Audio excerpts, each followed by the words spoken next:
Di atas dari Allah Subhanahu wa Ta'ala, Tuhan yang Maha Esa, yang telah melimpahkan rahmatnya kepada kita, nikmat sehat dan sempat, sehingga kita dapat menghadiri acara pembinaan teknis keprofesian tenaga medis dan tenaga kesehatan di Rumah Sakit Dr. Suradi Tirtagoro yang diadakan pada hari ini, hari Senin tanggal 29 September 2025, tanpa halangan suatu apapun. Bapak Ibu yang hormati, dan tentunya untuk mengefektifkan waktu yang ada sebelum acara kita mulai, sebelumnya akan kami sampaikan beberapa susunan acara. Yang pertama yaitu pembukaan, yang kedua yaitu menyanyikan lagu kebangsaan Indonesia Raya. Acara berikutnya yaitu sambutan dari Kepala Dinas Kesehatan Kabupaten Klaten, sambutan dan ucapan selamat datang dari Rumah Sakit Suradi Tirtanegoro. Dan acara berikutnya yaitu sambutan dan pembukaan dari pimpinan Konsil Indonesia yang nanti akan disampaikan secara langsung oleh Dr. Muhammad Syahril SPD MPH. Bapak Ibu yang kami hormati, dan untuk acara berikutnya yaitu pemaparan materi pembinaan keprofesian tenaga medis yang akan disampaikan oleh Dr. Muhammad Syahril SPD MPH selaku pimpinan Konsil Kesehatan Indonesia. Dan dilanjutkan acara diskusi dan tanya jawab yang nanti akan dipandu secara langsung oleh Yeni Sulistiyowati SP MKM. Dan acara berikutnya atau acara yang terakhir yaitu rencana tindak lanjut dan penutup. Bapak Ibu yang kami hormati, untuk acara yang pertama yaitu pembukaan, sebelum acara kita buka bersama, marilah kita buka dengan berdoa. Semoga acara pada pagi hari ini diberikan kelancaran dan keberkahan. Oleh karena itu, berdoa menurut agama dan kepercayaan kita masing-masing. Berdoa, persilakan.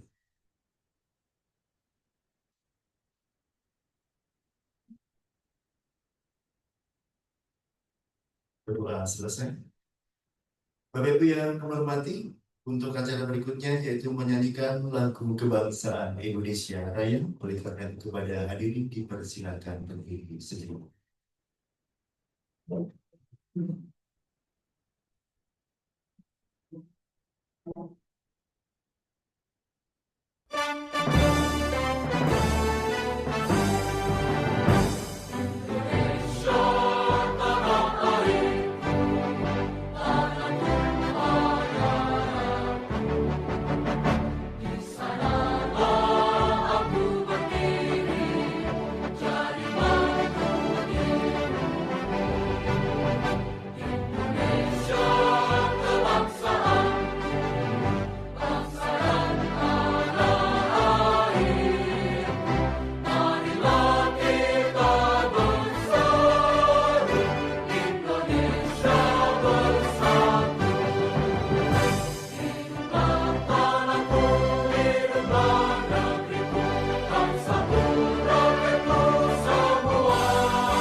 Hadirin dipersilakan kembali. Bapak Ibu yang kami hormati, ada acara berikutnya, acara yang kedua, yaitu sambutan dari Kepala Dinas Kesehatan Kabupaten Klaten kepada yang mewakili Dr. Ain Jarwo MMN. Oleh karena itu, waktu dan tempat kami persilakan.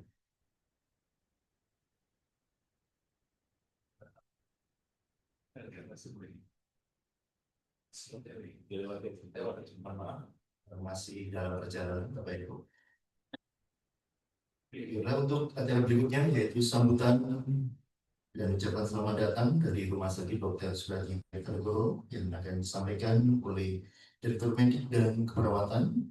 Silakan itu kepada Dr. Widodo Wirawan MPH. Waktu dan tempat dipersilakan.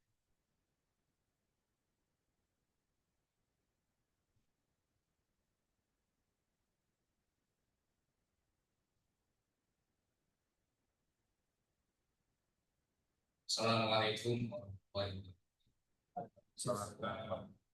Selamat pagi Bapak Ibu semua, salam sehat kita semuanya.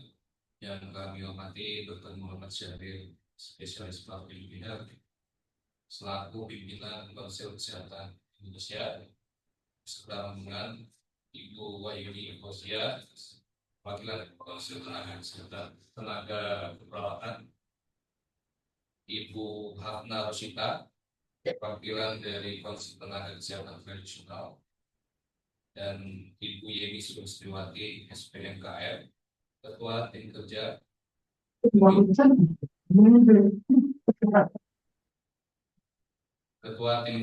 Pembinaan Profesi Tenaga Medis Tenaga Kesehatan. Selamat datang di Rumah Sakit Suradi, Bapak Ibu. Ini saya lihat juga banyak yang hadir di sini secara offline maupun online. Saya sapa juga dari dana ini terdaftar yang diundang untuk hadir di Rumah Sakit Suradi Jotonegoro Klaten, Kepala Dinas Kesehatan Kabupaten Sleman. Ini saya dapat info, beliau berhalangan hadir dengan jajarannya karena kami diajak rapat dadakan terkait MPD dengan Pak Bupati dan dengan kementerian terkait. Nanti insya Allah akan diwakili oleh Dr. Ahyar Kabit Yankes, beliau lagi perjalanan ke sini.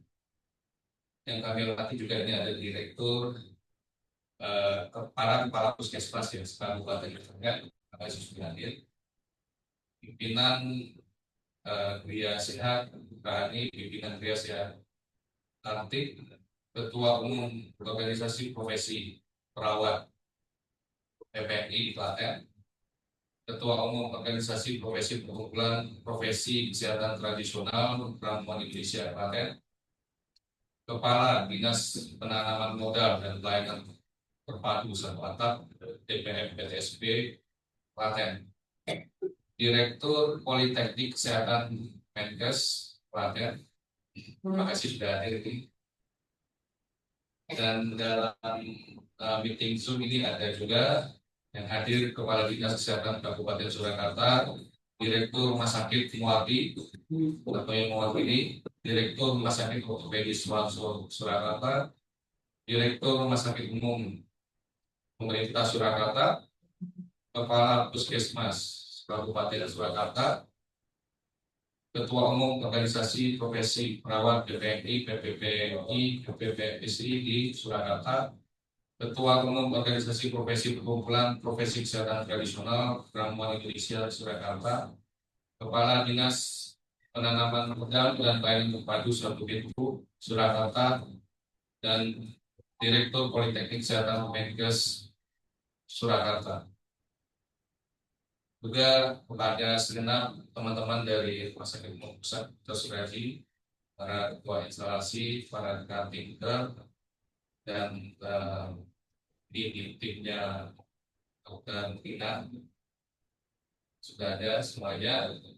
Dalam rangka hari ini kita ketempatan ini istilahnya, Rumah Sakit Umum Pusat Dr. Suradi Jotonegoro ketempatan untuk acara pembinaan dari Konsil Kesehatan Indonesia yang dipimpin oleh beliau dan Syahril.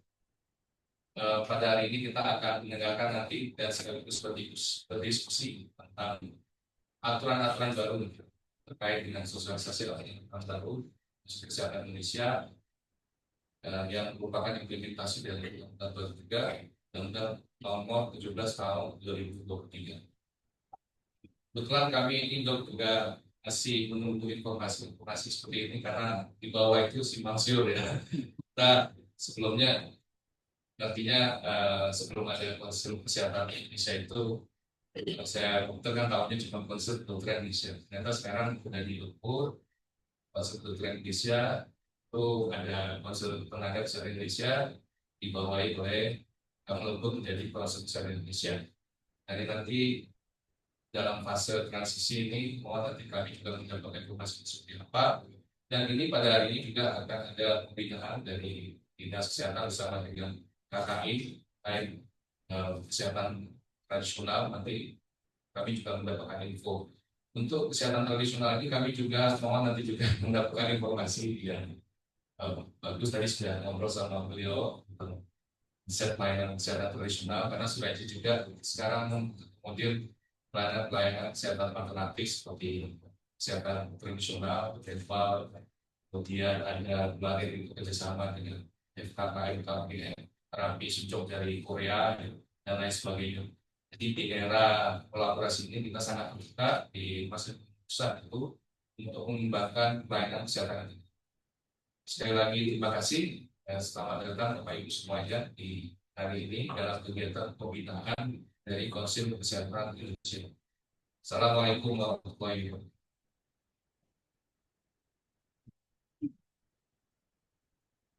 Baiklah Bapak Ibu yang hormati, demikian sambutan dari Rumah Sakit Dr. Suraji Tirtonegoro yang disampaikan secara langsung oleh Dr. Zito Gunawan MPH. Dan untuk acara berikutnya yaitu sambutan dan pembukaan dari pimpinan Konsil Indonesia, yaitu Dr. Muhammad Syahil SPV MPH. Dan karena itu waktu dan tempat kami persilakan.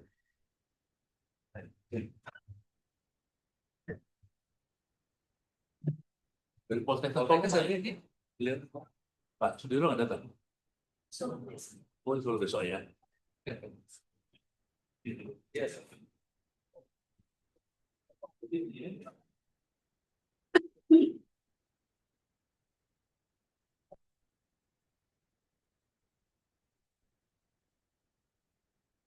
Bismillahirrahmanirrahim. Assalamualaikum warahmatullahi wabarakatuh. Selamat pagi. Alhamdulillah hari ini kita bisa ketemu ya, baik yang luring maupun daring ya, maka memberikan suatu pemahaman tentang bagaimana tenaga medis maupun tenaga kesehatan ya. Bapak Ibu sekalian, pertama kami ingin menyampaikan kepada terima kasih Mas Widodo, Mas yang sudah banyak beliau adalah direktur SDM ya. Direktur medik dan perawatan ya, dengan seluruh jajarannya. Walaupun hanya dalam singkat ya, kita total bukan kerja, tetapi fasilitas karena kita memang sama-sama satu unsur ya untuk memberikan kesehatan. Juga kepada Bapak Ibu sekalian yang hadir ini ya, dari dinas kesehatan, dari institusi dari rumah sakit, dari puskesmas ya. Dan juga ada teman-teman yang ada mengikuti daring ya, di Widodo dan salam ya.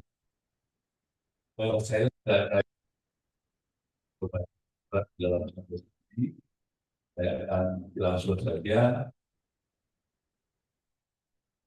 yang kaitan dengan baik itu sosialisasi maupun penekanan ya, bagaimana tenaga medis maupun tenaga kesehatan.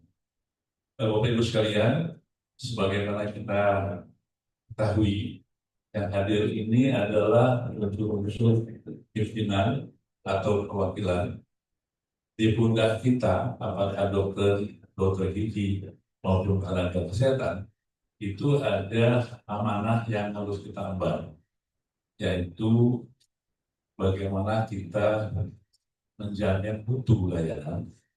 Mutu dulu ya, sudah bagus tuh di puskesmas sudah ada akreditasi gitu ya, di rumah sakit, di institusi kesehatan, pendidikan juga ada akreditasi. Itu dalam rangka menjamin mutu. Dan yang kedua, kita harus menjamin profesionalisme atau kompetensi. Ya, jadi bukan kita ada beban itu ya, di Bapak Ibu sekalian, apakah itu di unsur pendidikan atau di pasien, itu ada di pundak kita tanggung jawab di dalam kompetensi masing-masing profesi ini. apakah dokter, dokter gigi maupun tenaga kesehatan. Dan yang terakhir, yang penting juga adalah bagaimana melindungi dan menjamin hukum, ya. Melindungi dan menjamin hukum tenaga kesehatan itu sendiri, tenaga medis itu sendiri, dan juga masyarakat yang dilayani. Jadi 3 hal itu harus kita tanam betul dalam diri kita, walaupun dalam diri semua tenaga medis dan tenaga kesehatan, bahwa 3 hal ini harus kita pegang sebagai amanah yang unggul ya dalam profesi kita. Nah, untuk itu hari ini kami akan berdiskusi menyampaikan update-update yang berkaitan dengan itu. Kalau tadi Dr. Widodo mengatakan mungkin ada yang agak simpang siur sedikit dan sebagainya, kita coba sampaikan.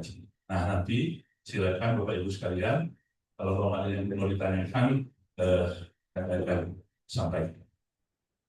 Dan Bapak Ibu sekalian, saya kira demikian pembukaan kita. Kita langsung aja dulu ya, dengan materi ya. Mudah-mudahan tidak terlalu lama. Dan silakan nanti kalau ada yang mau ditanyakan, baik terhadap dokter maupun tenaga kesehatan yang lain. Dan pertama sini ada tenaga perawatan ya, konsil keperawatan, dan juga ada konsil kesehatan tradisional. Kami perkenalkan dulu tim kami. Yang pertama itu Ibu Heidi Fauzia, silakan berdiri. Ini beliau ini dari konsil tenaga keperawatan ya.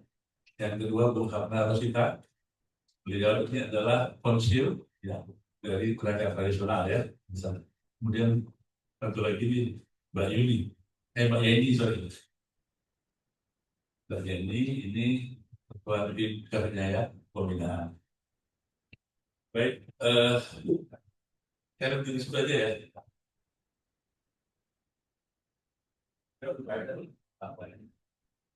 Ada yang mau ditanya?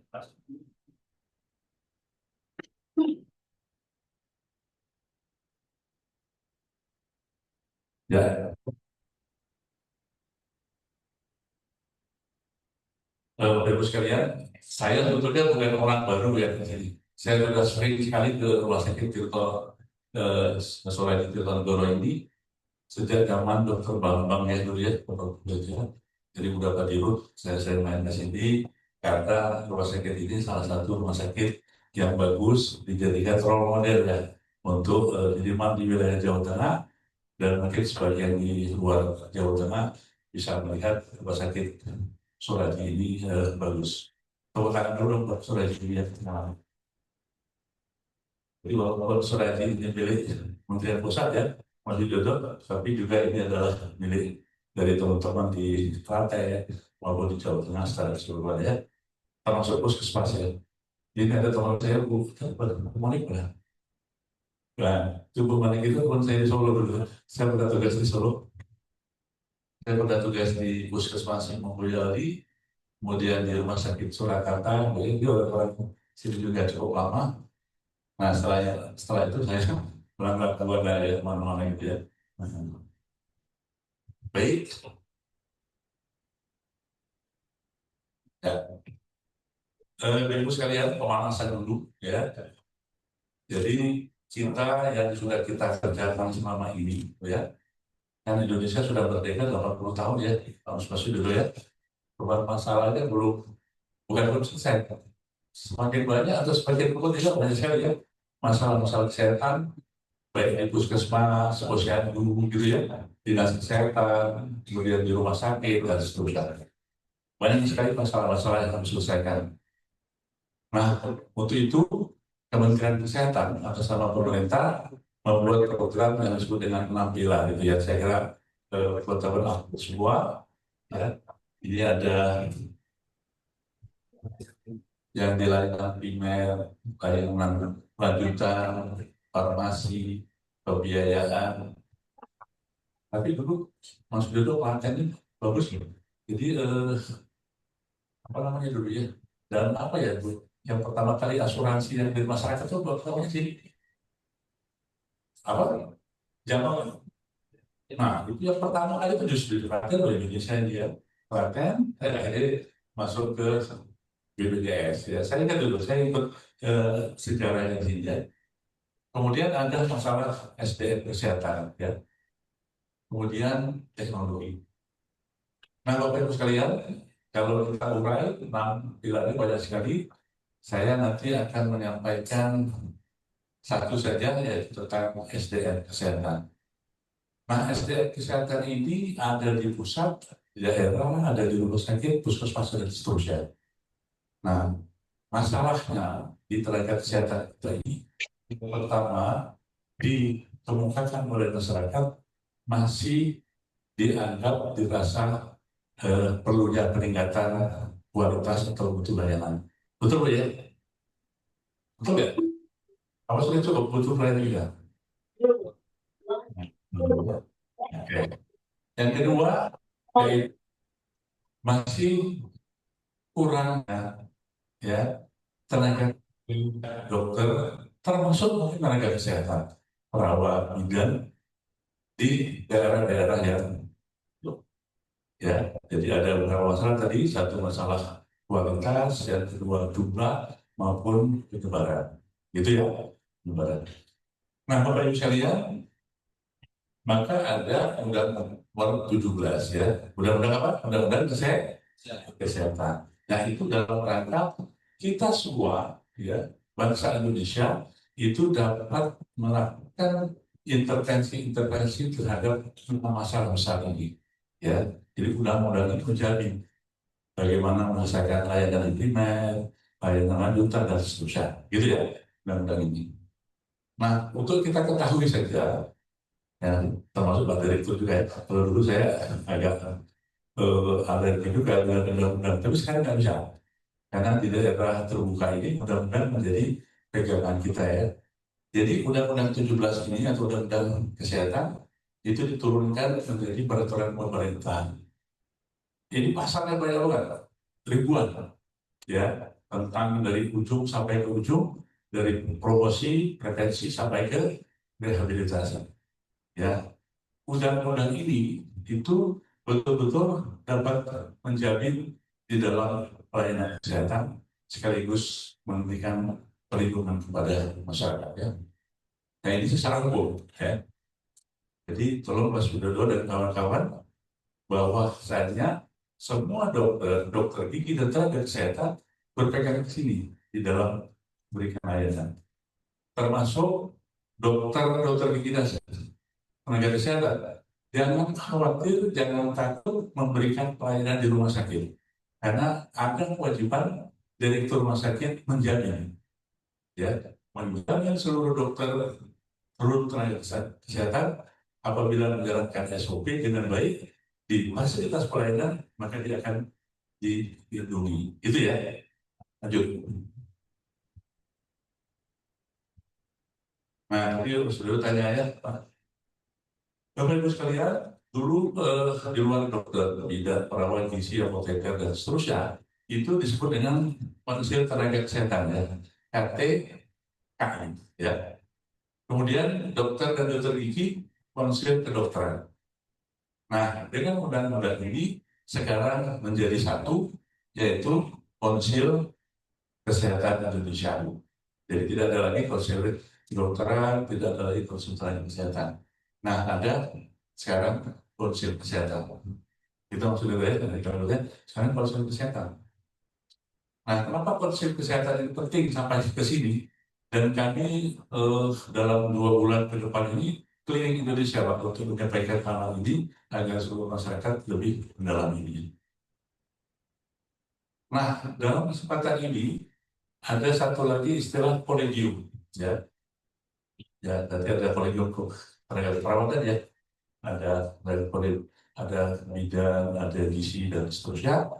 Kalau dulu kolegium ini di bawah organisasi profesi, nah sekarang di bawah konsil. Nah, ada satu lagi yang disebut dengan Majelis Disiplin Profesi. Jadi Majelis Disiplin Profesi ini adalah suatu majelis yang dibentuk oleh pemerintah untuk memberikan perlindungan hukum, ya, kepada tenaga kesehatan, dokter, dan juga kepada masyarakat yang mendapatkan layanan kesehatan. Jadi kalau kita dengar di media sosial, ya, atau laporan itu ke sini. PNBP namanya. Lanjut. Nah, Bapak Ibu sekalian, dalam kesempatan ini mudah-mudahan Bapak Ibu sekalian baik yang luring maupun daring itu mengenal lebih jauh tentang konsil, mengenal lebih jauh tentang kolegium dan majelis disiplin profesi.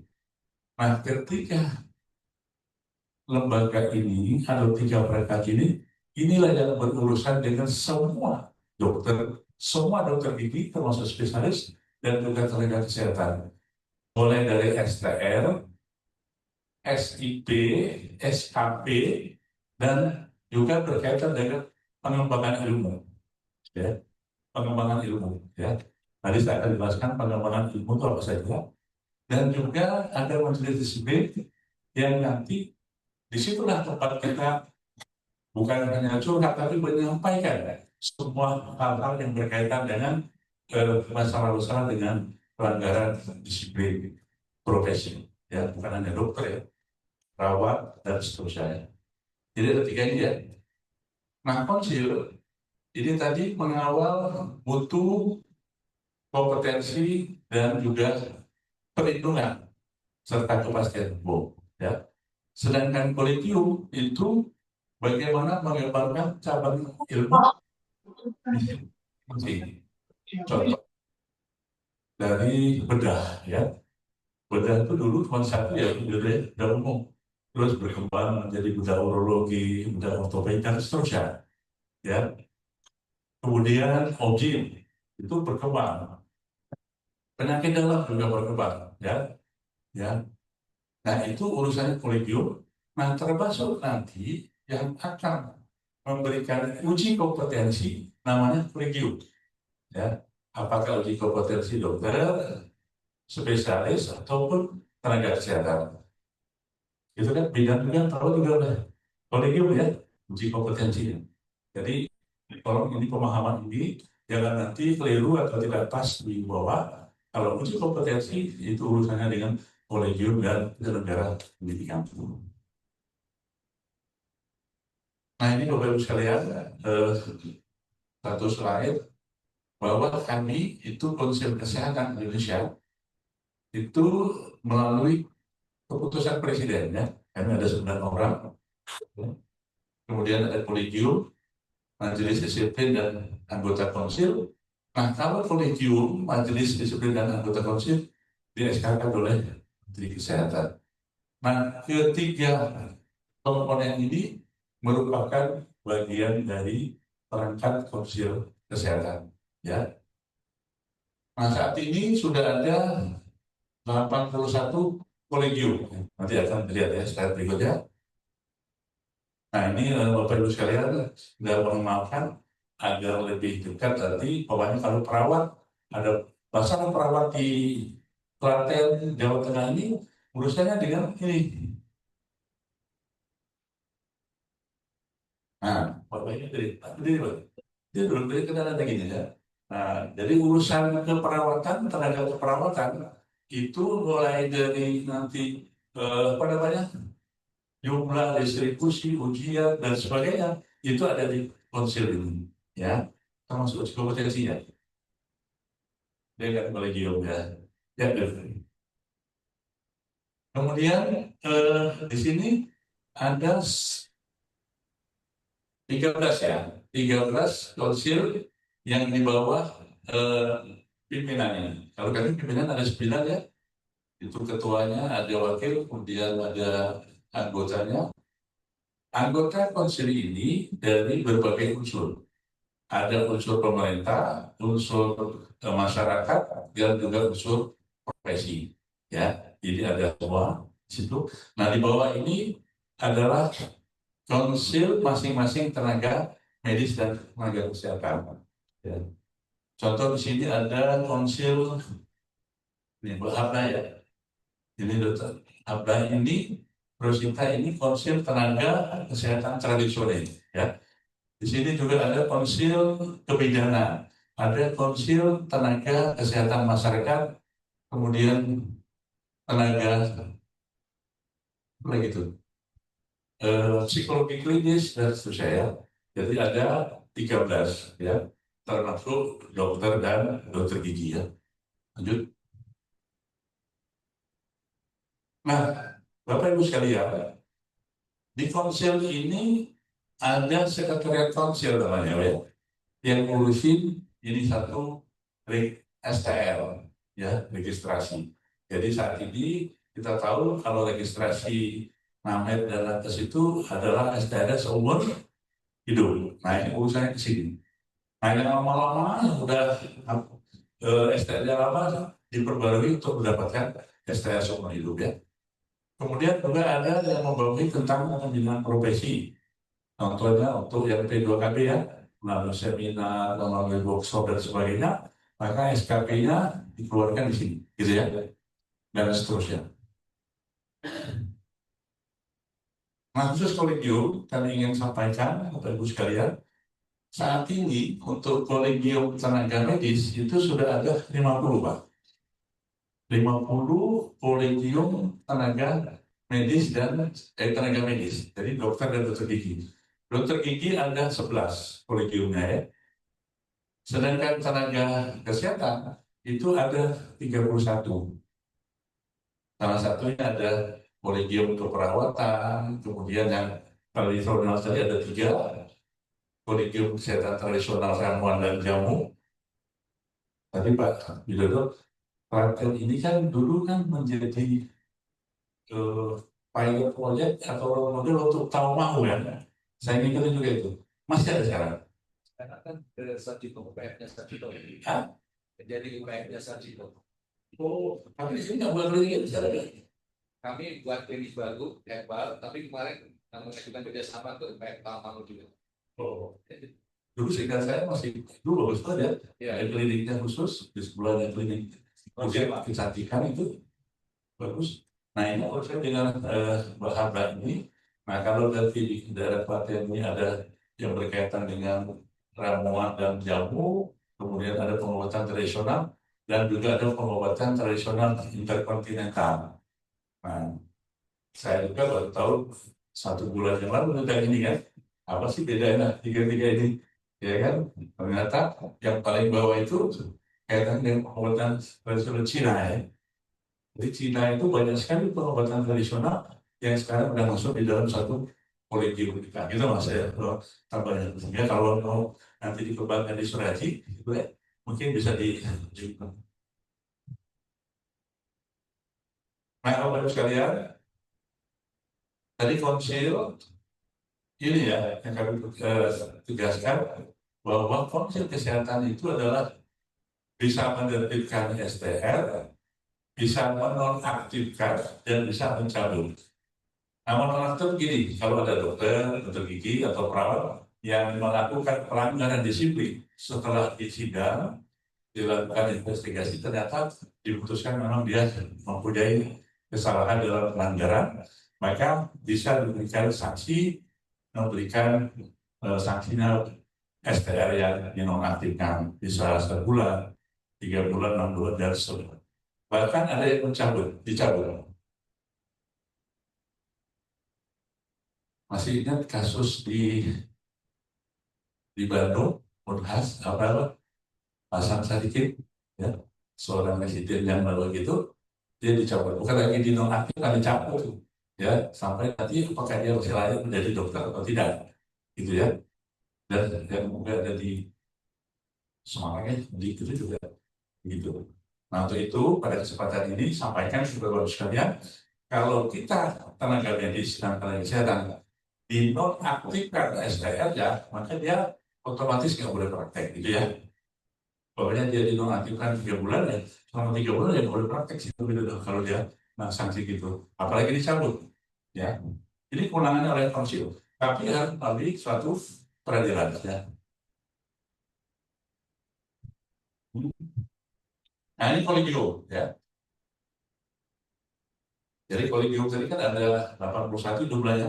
Jadi tugas dan fungsinya, salah satu dari kolegium ini mempunyai kewenangan menerbitkan sertifikat kompetensi. Jadi gitu kan, jadi kalau bidan mau praktek harus uji kompetensi dulu kan, perawat juga itu dan seterusnya. Ini yang menerbitkan adalah kolegium.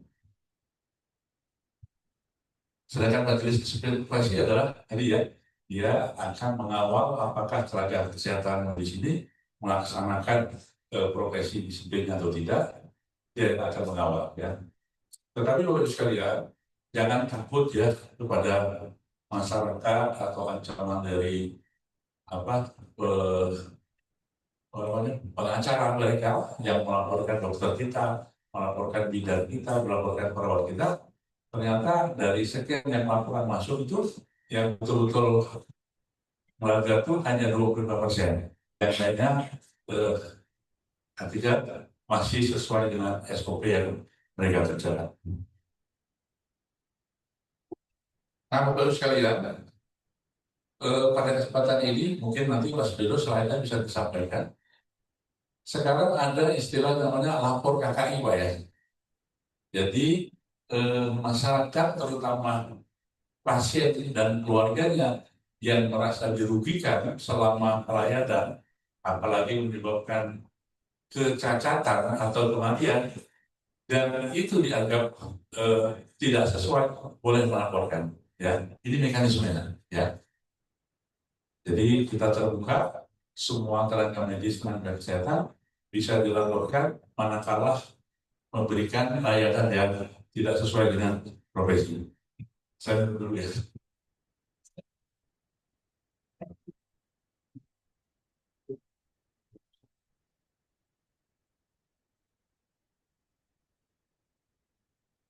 Dan selain itu nanti boleh diminta ya kalau ya. Jadi kita dapat kita semuanya, dan kalau nanti silakan disosialisasikan di masing-masing ya, dinas kesehatan, poltekkes dan sebagainya. Poltekkes penting loh, ada mahasiswa yang sudah lulus mau ambil profesi itu harus memahami semuanya.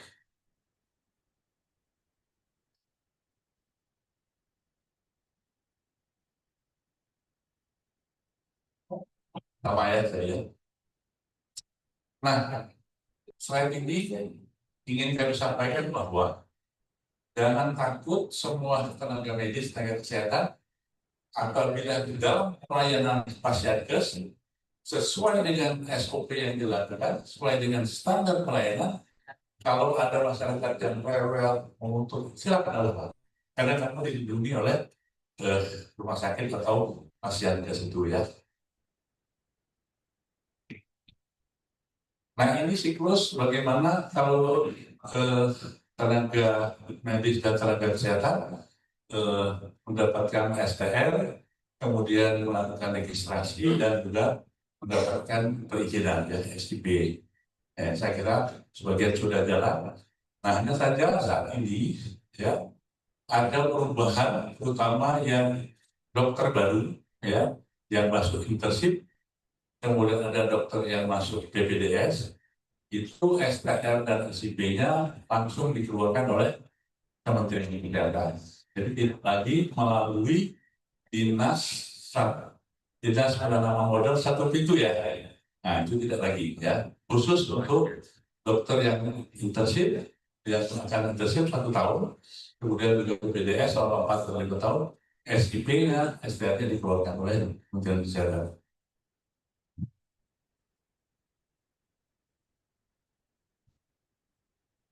Nah, Bapak Ibu sekalian, sekedar pengetahuan saja ya.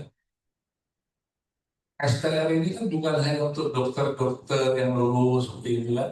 Ini bisa dilihat kan. Jadi tenaga asing itu harus punya STR ya.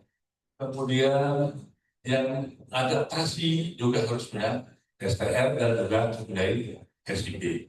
STR kita adalah seumur hidup, kalau SIP setiap 5 tahun.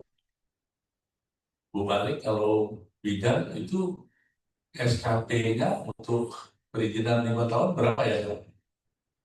Bu bidan berapa? 50 atau 100? Mau 100? Ini ada yang dari perawat ya? Ada. Kalau perawat berapa? 150. 50 ya? Yang pang apa muda? Hah? Udah. Yang dokter ada yang dokter? Ada dokter ya? Nah, juga ada dokter ya? Berapa Mbak? Kalau dokter berapa? Berapa? Protes kan memang dokter? Pas ya. Karena dari dulu juga dan berproses ya. Jadi nggak bisa tambah-tambah kan. Cuma nanti prosesnya sangat lebih mudah sebetulnya ya. Dan tidak perlu diulik lagi dan tidak pakai ulang lagi gitu ya. Jadi sekarang SUP itu nggak seperti itu lagi. Nah, kalau dulu kan harus ada rekomendasi mana-mana, ya juga harus ada uang iuran, sekarang enggak ya. Asal mengikuti pelataran sehat. Ini contoh, ya.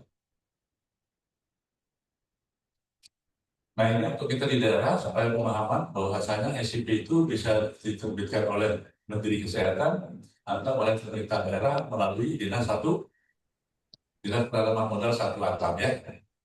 Di Klaten juga gitu ya Pak, terus dulu ya. Sudah ada ini ada penanaman modal. Ada nggak ya? Oh ada ya, Bu ya. Bu ya ini juga berarti IP-nya untuk dokter non internship dan non PPDS Bu ya. Jadi kalau untuk itu dia dari Kemkes yang lainnya harus melalui ya.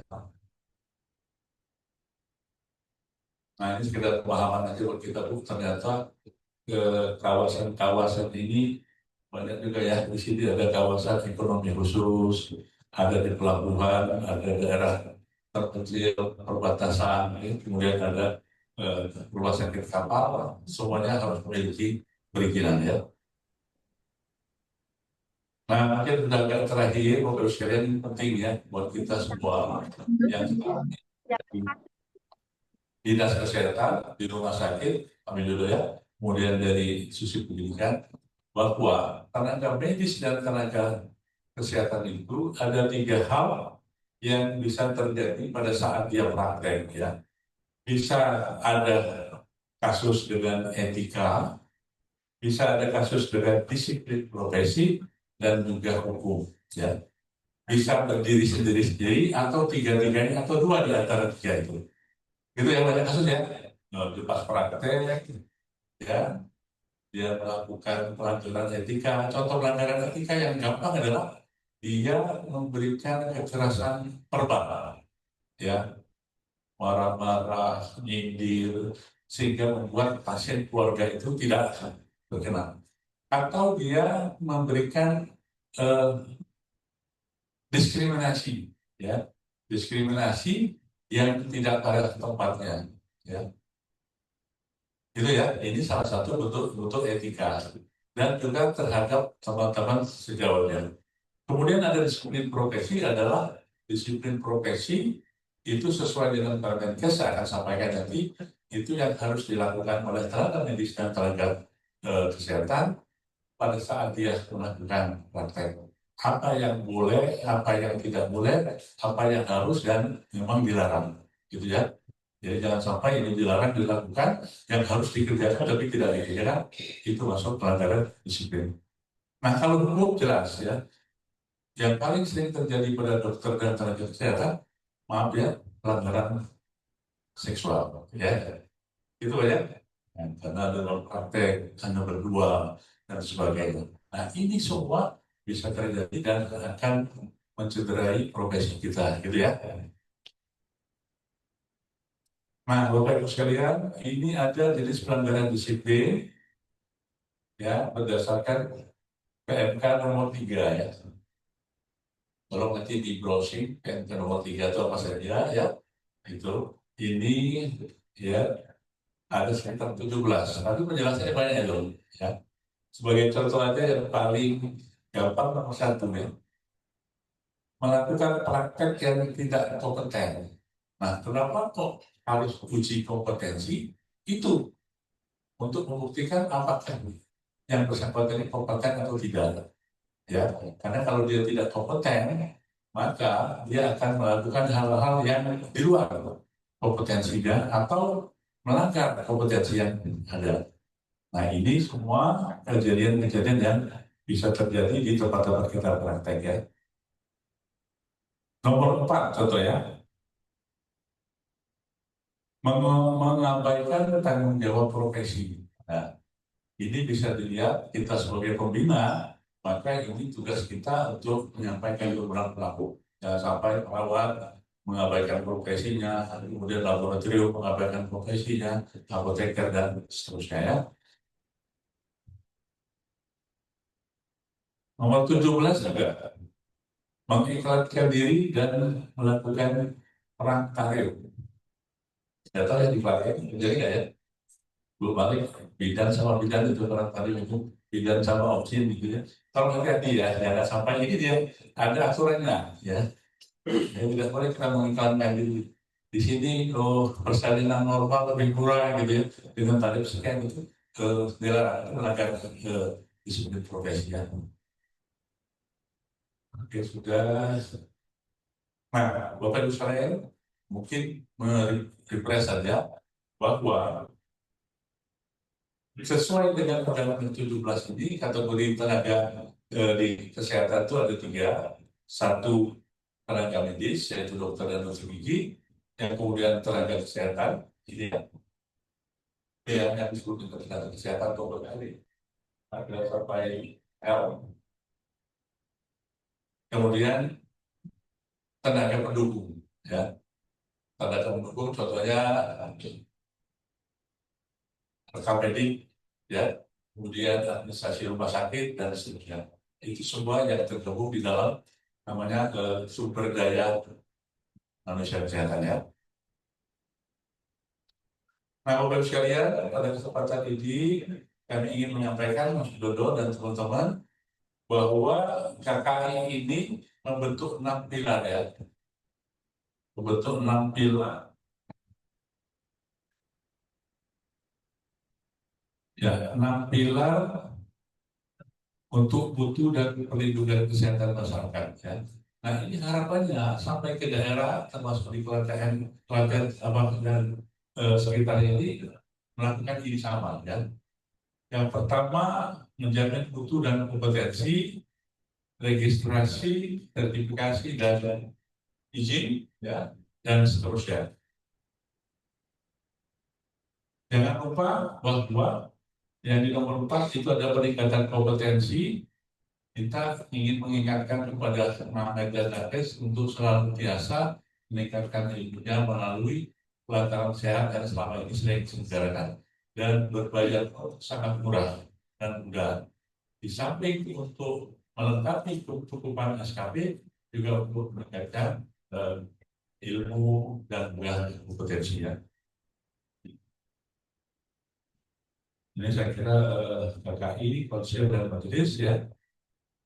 Jadi Mas Sudono sampaikan kalau di rumah sakit sini di dinas kesehatan kalau ada yang berkaitan dengan kolegium ya di sini.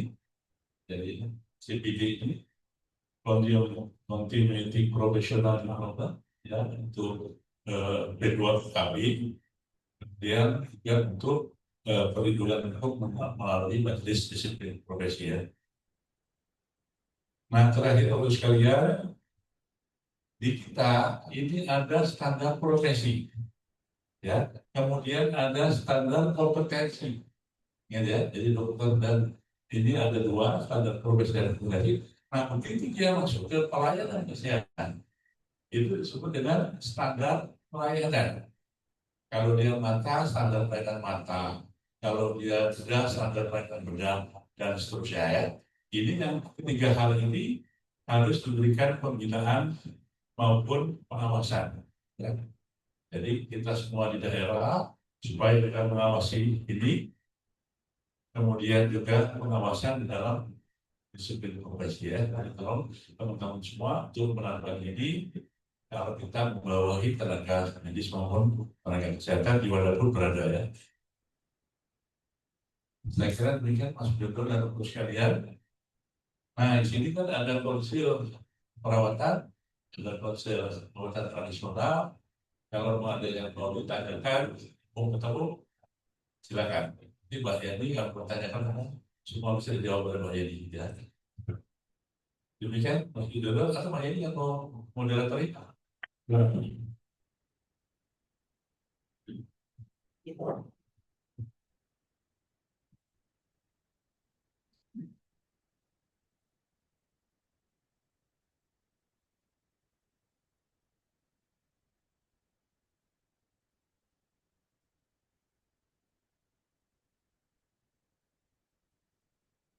Baik,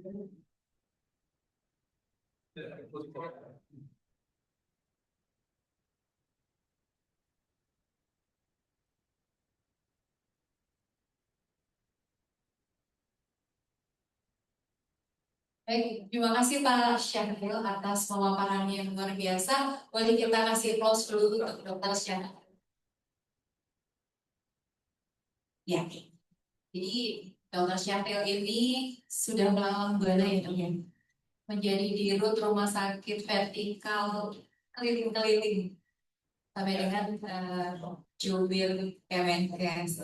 Oke, jadi mungkin sudah banyak yang ingin ditanyakan ke beliau yang ada dari konsil ya, mumpung kami di sini. Jadi kegiatan ini intinya adalah untuk upaya preventif ya dok, upaya preventif supaya mencegah agar tidak terjadi pelanggaran terhadap disiplin profesi.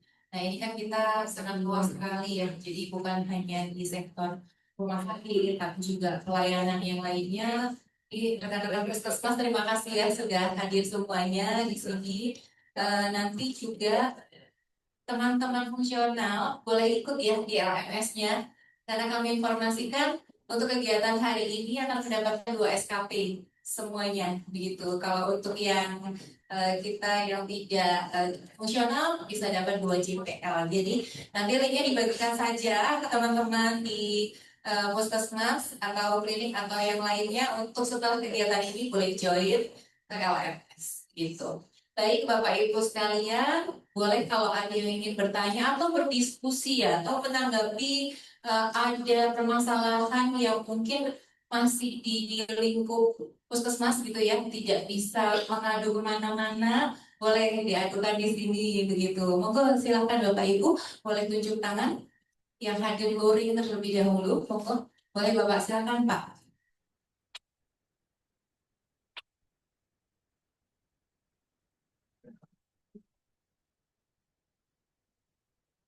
Terus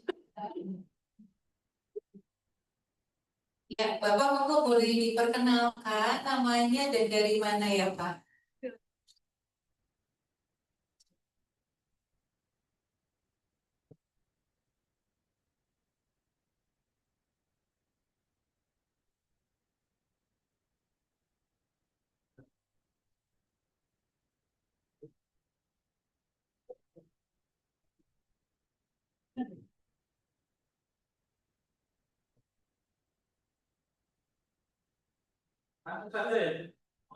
Ya, mic-nya enggak ini ya. Atau boleh maju ya Pak, supaya terdengar teman-teman yang daring ya Pak, karena ini di daring ada 237 orang. Ya. Monggo boleh maju ke depan ya Pak, yang saya buka.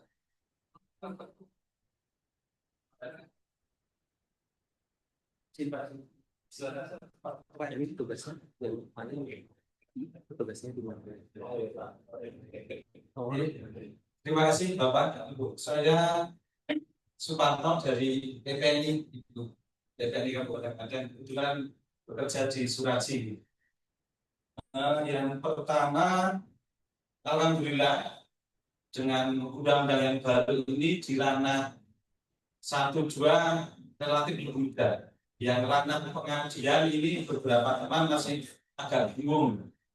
Dengan pengajuan seperti ini dimungkinkan berapa SKP yang didapat seperti itu. Memang kami sudah dijelaskan kalau ada kegiatan itu minimal ada 20 peserta, ada data foto, ada data presensi seperti itu. Terus yang kedua tadi disebutkan tentang delegasi ya Bapak Dokter. Kalau delegasi tadi di Undang-Undang Kesehatan memang disebutkan ada beberapa tindakan yang bisa dilakukan oleh perawat bidan di luar kewenangannya dalam kondisi gawat darurat. Nah, apa contohnya di sana program pemerintah seperti itu ada 4 atau berapa itu bencana seperti itu bisa. Terus dari undang-undang itu apa sudah melindungi atau perlu dibuat semacam di tingkat bawah regulasi, misalnya kami keperawatan itu di rumah sakit? Ada kebijakan khusus di tingkat rumah sakit atau cukup berlindung dari undang-undang tersebut? Itu Pak yang saya tanyakan, saya kira cukup itu. Terima kasih atas waktunya. Terima kasih Bapak Suparno. Kita tampuk dulu atau langsung jawab? Satu lagi. Boleh satu lagi Bapak Ibu yang hadir luring, silakan tunjuk tangan. Monggo. Tadi kayaknya ada yang tunjuk tangan satu lagi deh, nggak jadi deh. Oh iya, boleh Ibu.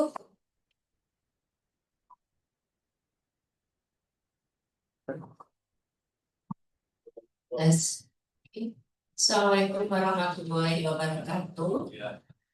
Perkenalkan, saya Bu Anissa Andriani, perwakilan dari PPPI Perawat yang baru lahir, perkumpulan perawat yang baru lahir.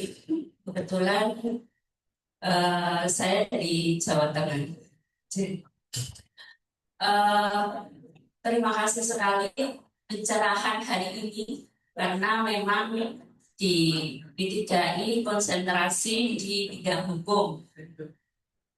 Saat ini banyak sekali terutama di perawat-perawat mandiri, itu banyak sekali terjadi overlapping atau namanya kompetensi yang mungkin perlu diluruskan kembali dari konsel keperawatan sehingga teman-teman perawat itu akan tahu batas tegas, batas jelas terutama di perawat praktek mandiri.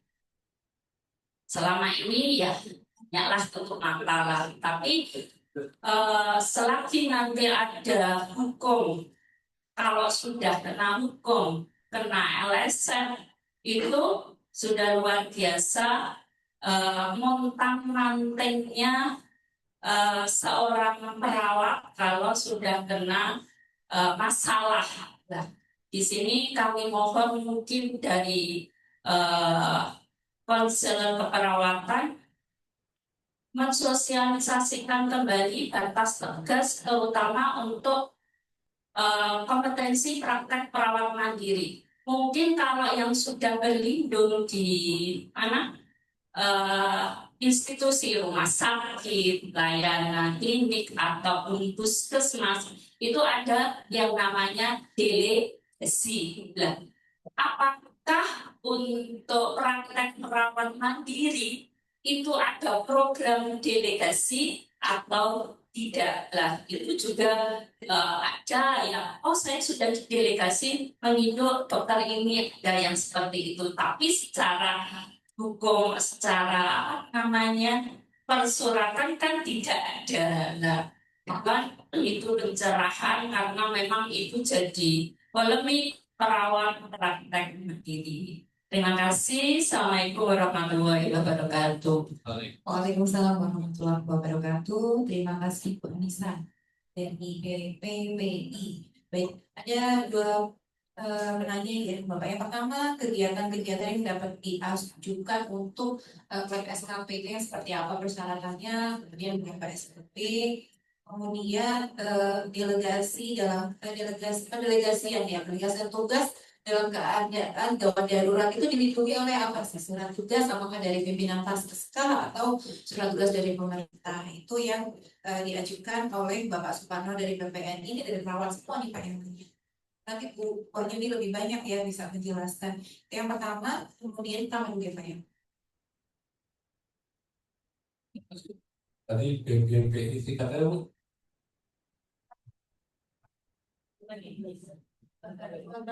BPNI Perjuangan. Ya, kayak dokter itu ada PDSI gitu ya. Kemudian kalau apoteker itu ada 3 ya sekarang ya. Apoteker juga gitu Pak. Ada 3 Pak, apoteker ya. Yang dulu bidan itu 1 ya. Masih bidannya pada 1 terus gitu. Terima kasih Mas Putro dari PPNI dan 2 BP. Nggak apa-apa Bu ya, kalau Mas Parto ini walaupun 2 bendera tapi 1 saudara ya, sama-sama perawat, sama-sama ingin memberikan sesuatu yang terbaik ya. Oke. saya memberikan secara umum dulu Bapak Ibu sekalian. Jadi saya ingin menegaskan bahwa ya kita yang terlibat di dalam tenaga medis dan tenaga kesehatan, ya apakah kita sendiri ataupun kita membawahi itu karena jabatan kita, maka ada 3 hal yang ada di pundak kita. Yang pertama adalah menjamin mutu. Ya, kalau mutu berarti ya sesuai dengan. Yang kedua menjamin kompetensi.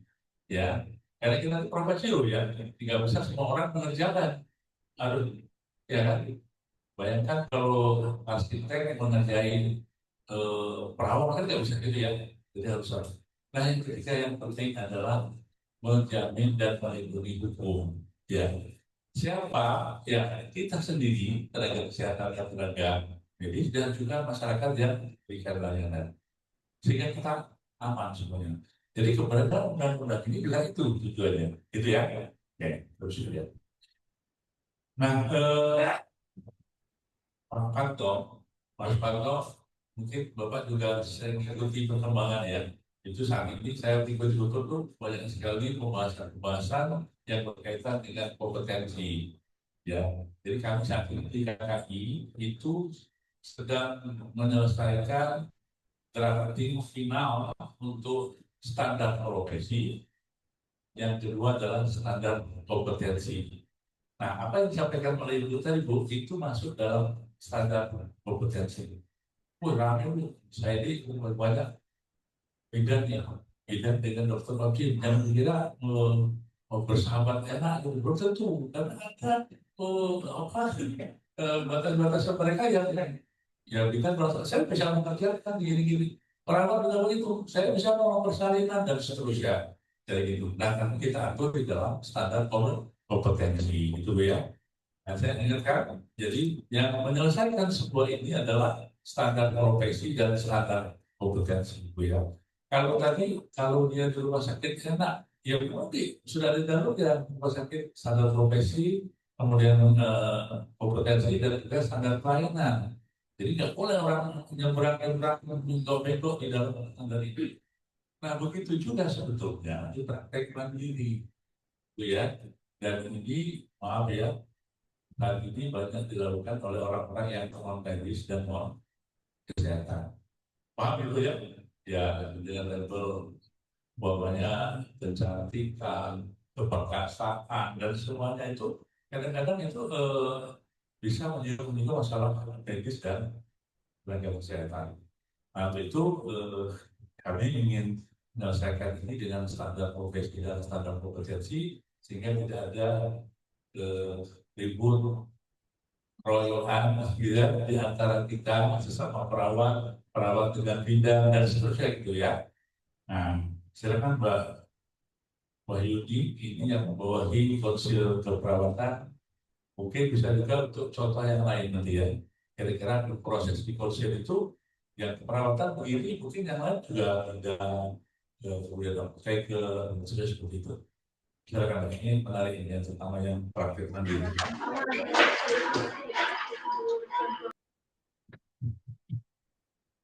Baik, Bapak, terima kasih. Ya, Bapak, terima kasih. Baik, Bapak, terima kasih. Yang pertama, saya ingin menanggapi dari Bapak perwakilan BPNI tadi terkait dengan SLP, apa saja yang dari area dari kajian berdasarkan KMK 1591 tahun 2024. Yang masuk di area pengabdian itu saya kegiatan pelayanan medis, penyembuhan kesehatan, penugasan khusus atau pemerintah, keterlibatan dengan tim khusus seperti relawan bencana seperti yang Bapak sampaikan tadi ya. Kemudian penyuluhan melalui media sosial yang dianggap dapat bertanggungjawabkan. Memang ada beberapa kriteria Bapak terkait berapa jumlahnya, mungkin hal yang perlu digarisbawahi. Kalau perawat itu kan mesti ada penyuluhan kesehatan di Bapak. Kalau cuma yang satu lawan satu misalnya seperti di area klinik itu pastinya tidak masuk ya Bapak. Bukan kerja kami merupakan proses kesulitan keperawatan di misalnya di rumah sakit seperti itu ya Pak. itu masih belum masuk dalam area pengabdian itu yang bisa saya contohkan. Jadi kalau yang penyuluhan khusus, misalnya kita mengumpulkan, misalnya ini habis stroke, mengadakan penyuluhan kesehatan, mengumpulkan beberapa anggota keluarga, bagaimana tentang stroke dan perawatannya, seperti itu baru dimasukkan dalam area pengabdian. Dan area pengabdian itu 5% dari target SHP ya, dibutuhkan. Tapi tadi saya mendengar ada yang bilang 150 gitu. Jadi itu terlalu banyak. Bapak itu mau cek kembali kalau untuk perawat itu 50 SKP selama 5 tahun Bapak dan IP itu 5 tahun gitu. Jadi ada prosentasenya. Kadang ada yang sudah mengajukan ini saya sudah banyak ternyata setelah dicek itu pembelajaran semua atau di area pengabdiannya banyak seperti itu ada yang menulis karya terus dan sebagainya, tapi harus ada persentasenya. Kalau terkait SKP itu pembelajarannya 45% dari total yang ditampilkan, sedangkan untuk pelayanannya itu 35% dan 5% untuk pengabdian, sisanya bisa dari 300.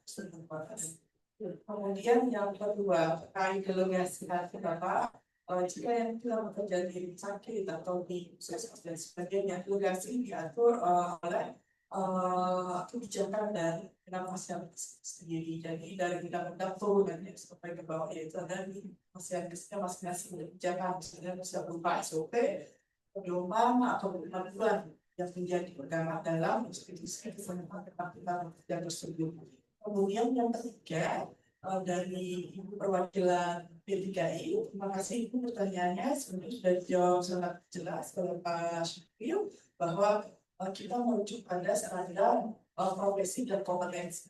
Jadi kalau di dalam standar profesi Ibu yang sedang kami susun saat ini, memang kita ada beberapa poin yang menjelaskan persyaratan dari mandiri itu sendiri. Siapa yang boleh melakukan, kalau kan minimal seperti itu ya yang sedang disusun. Kalau ada yang dari kementerian itu harus dalam supervisor dari yang siap melakukan praktek mandiri. Apa yang boleh dikerjakan dan sesuai dengan standar kompetensi yang melekat pada SIP-nya. Berdasarkan STR-nya, kualifikasinya di Bapak dan Ibu, jadi kualifikasi perawat itu ada 3, farmasi, nurse, dan nurse spesialis. Jadi saat praktek mandiri pun kompetensi yang melekat dalam SPR kualifikasinya tersebut yang menjadi acuan bagi perawat tersebut dalam melakukan perawatan mandiri. Terima kasih. Ini bisa disampaikan Ibu. Di istilah delegasi ya sudah. Kita katanya menggunakan adalah share kompetensi Bu ya. Jadi boleh kompetensi itu di-sharekan kepada yang beririsan ya, tetapi dengan catatan di sana memang nggak ada orangnya itu loh Bu ya. Kalau ada udah ada banyak tidak boleh itu kompetensi namanya gitu ya. Jadi betul-betul banyak di daerah yang memang tenaga itu tidak ada. Contohnya dokter gigi aja ya, kalau dokter gigi ya. Itu banyak juga tuh soal kompetensi yang diserahkan oleh spesialisnya kepada dokter gigi umum. Ya, contohnya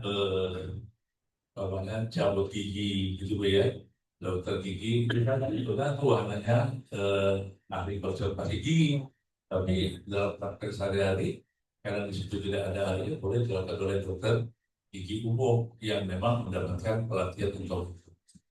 Dan tidak juga saya lupa apa saja, tapi belum keluar Bu ya. Standar kompetensi ini mudah-mudahan banyak Oktober akhir ya, nanti silakan perawat baik dari TNI maupun P3I itu bisa ya, tapi jangan share kompetensi antara TNI sama P3I sama perawatnya gitu ya. Kalau kompetensinya sama ya, cuma dari profesi mana yang diturunkan gitu ya. Kemarin itu ada perawat sama bidan juga salah juga kami juga itu. Nah, sebenarnya akan keluar di dalam standar kompetensi gitu ya, yang kita sebut dengan standar profesi ya, yang kita sebut dengan delegasi tadi. Tapi itu ya, yang untuk praktek mandiri yang mereka menyebut delegasi, jangan diartikan Delegasi itu ada surat tugas dari dokter kepada dia yang bersangkutan. Bukan itu Pak ya? Jangan itu, tapi standar yang sudah disahkan oleh Menteri Kesehatan. Paham ya? Jadi jangan apa nih, dokter Okin buat dengan ini saya memberikan penugasan, mendelegasikan ini kepada ini bukan begitu ya. Ini bukan tidak dimaksud. Dan ini hati-hati dari betul LSM, kemudian pendidik. Saya itu udah pinter mereka itu ya. Pinter, kalau lihat saja perawat yang prakteknya pasien rame dicari-cari lah gitu ya, bidannya apalagi gitu ya, dicari-cari dokternya apalagi. Tapi kalau kita berpegang dengan standar profesi, standar obatnya dan standar pelayanan, insya Allah gitu. Ada lagi Pak? Ada posisinya seperti ini. Ini yang kesehatan tradisional ada nggak yang mau nanya ya? Oh ya, silakan Mas, naikkan.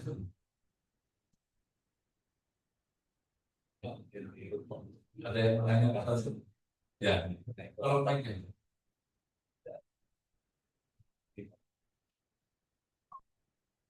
Ya, silakan dapat disebutkan nama dan jaringan. Selamat pagi, saya Kirana dari PPK Mas.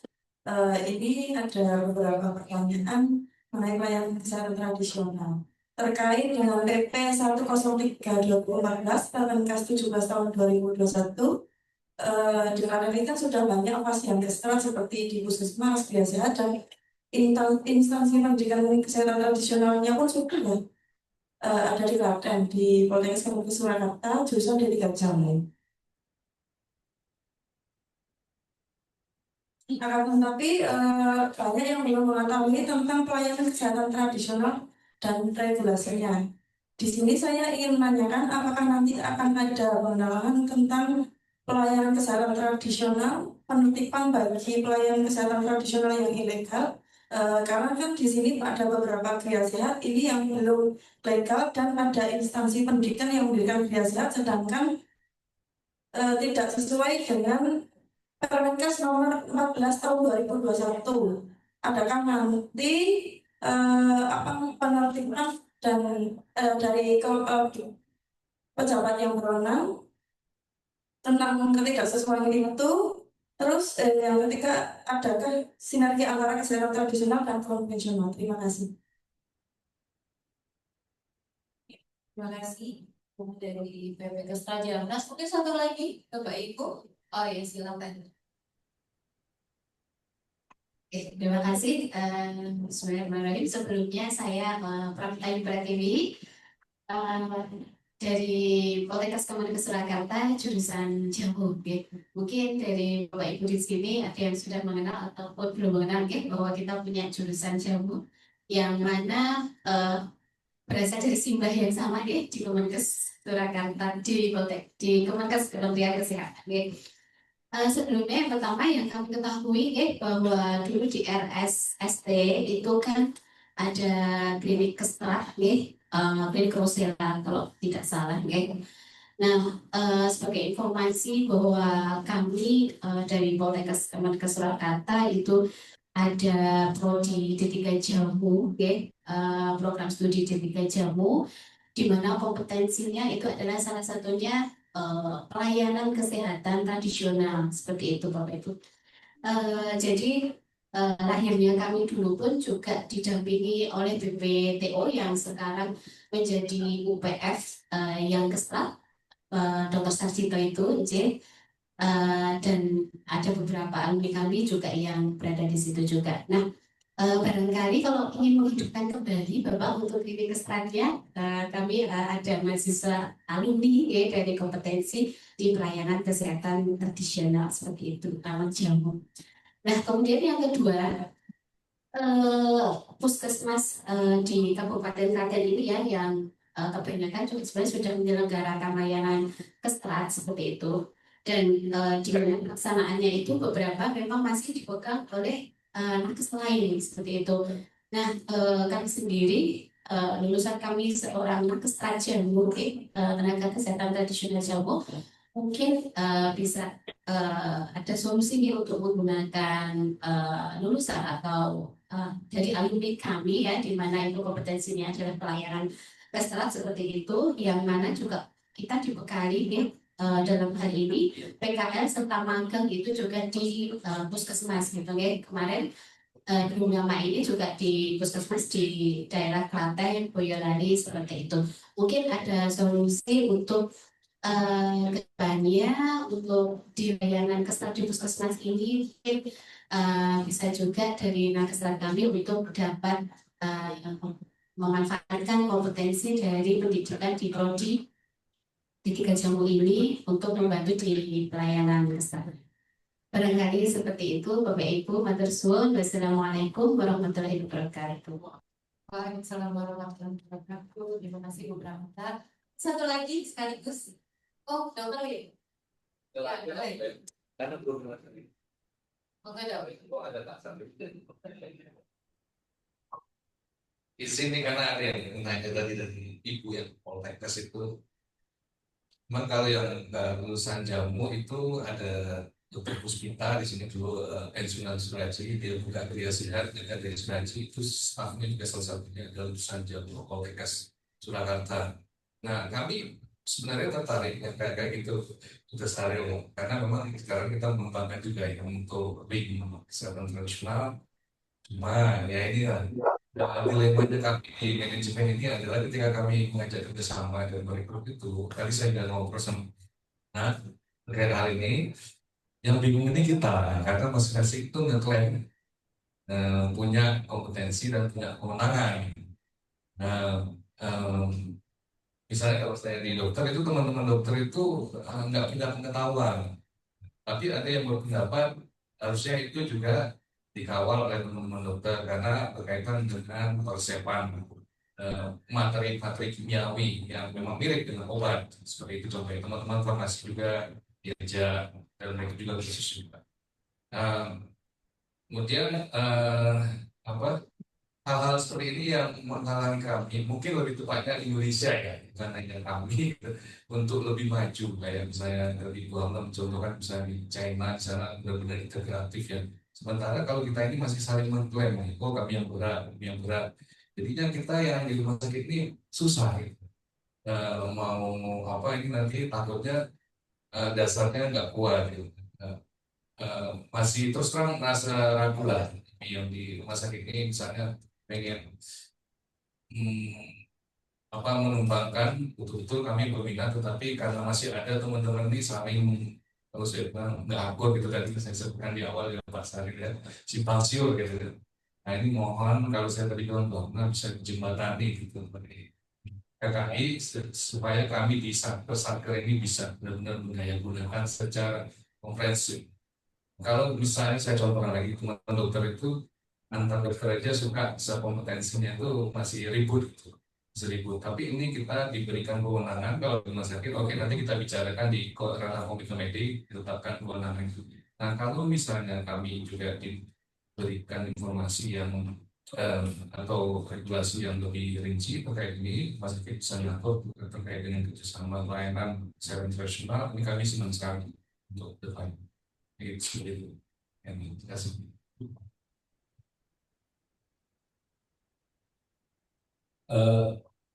Saya jawabnya dulu ya, tadi Pak Amna yang masuk ke lebih teknis. Bisa dilihat istilah ini Pak Jodoh dan Bapak Ibu sekalian ya. Ini legal aspek yang ada di negara kita ya. Ini turunan dari Undang-Undang 17 DP 28 dan juga akhirnya ada putusan Menteri Kesehatan. Tadi kan ada konsil, ada kolegium kan. Kolegium adalah untuk mengembangkan ilmu. Ilmu kita itu berkembang nih. Dulu kolegium dokter itu hanya 30 loh ya. Sekarang menjadi 50 ya. Dulu cuma 30 loh. Sekarang dokter gigi itu dulu cuma 1. Sekarang jadi 11. Kita ada berkembang. Nah, melalui keputusan ini, di situ dilihat Pak Dokter, Pak Widodo, di situ kita harus menyadari bahwa di aturan undang-undang ini ada tenaga medis, ada tenaga kesehatan. Ya, tapi apalagi tadi ada tenaga penunjang ya yang bekerja sebagai SDM kesehatan. Nah, di situ dilihat di kolegium tenaga kesehatan itu di tingkat terakhir itu legal aspeknya sudah ini, kan gitu ya. Jadi yang membuat bukannya kita profesi, tapi dari pemerintah mengeluarkan. Artinya apa? Kolegium kesehatan tradisional, ramuan dan jamu itu masuk dalam legal aspek untuk dikembangkan, dilaksanakan. Kalau tadi katanya satu-satunya di Poltekkes di Indonesia, Bu. Nah, harusnya di tempat yang lain ada. Karena jauh dari Jawa di Klaten ada enggak kan? Nah, ada di Poltekkes Makassar, ada di Sumatera Utara. Nah, itu tantangan buat Ibu sampai ke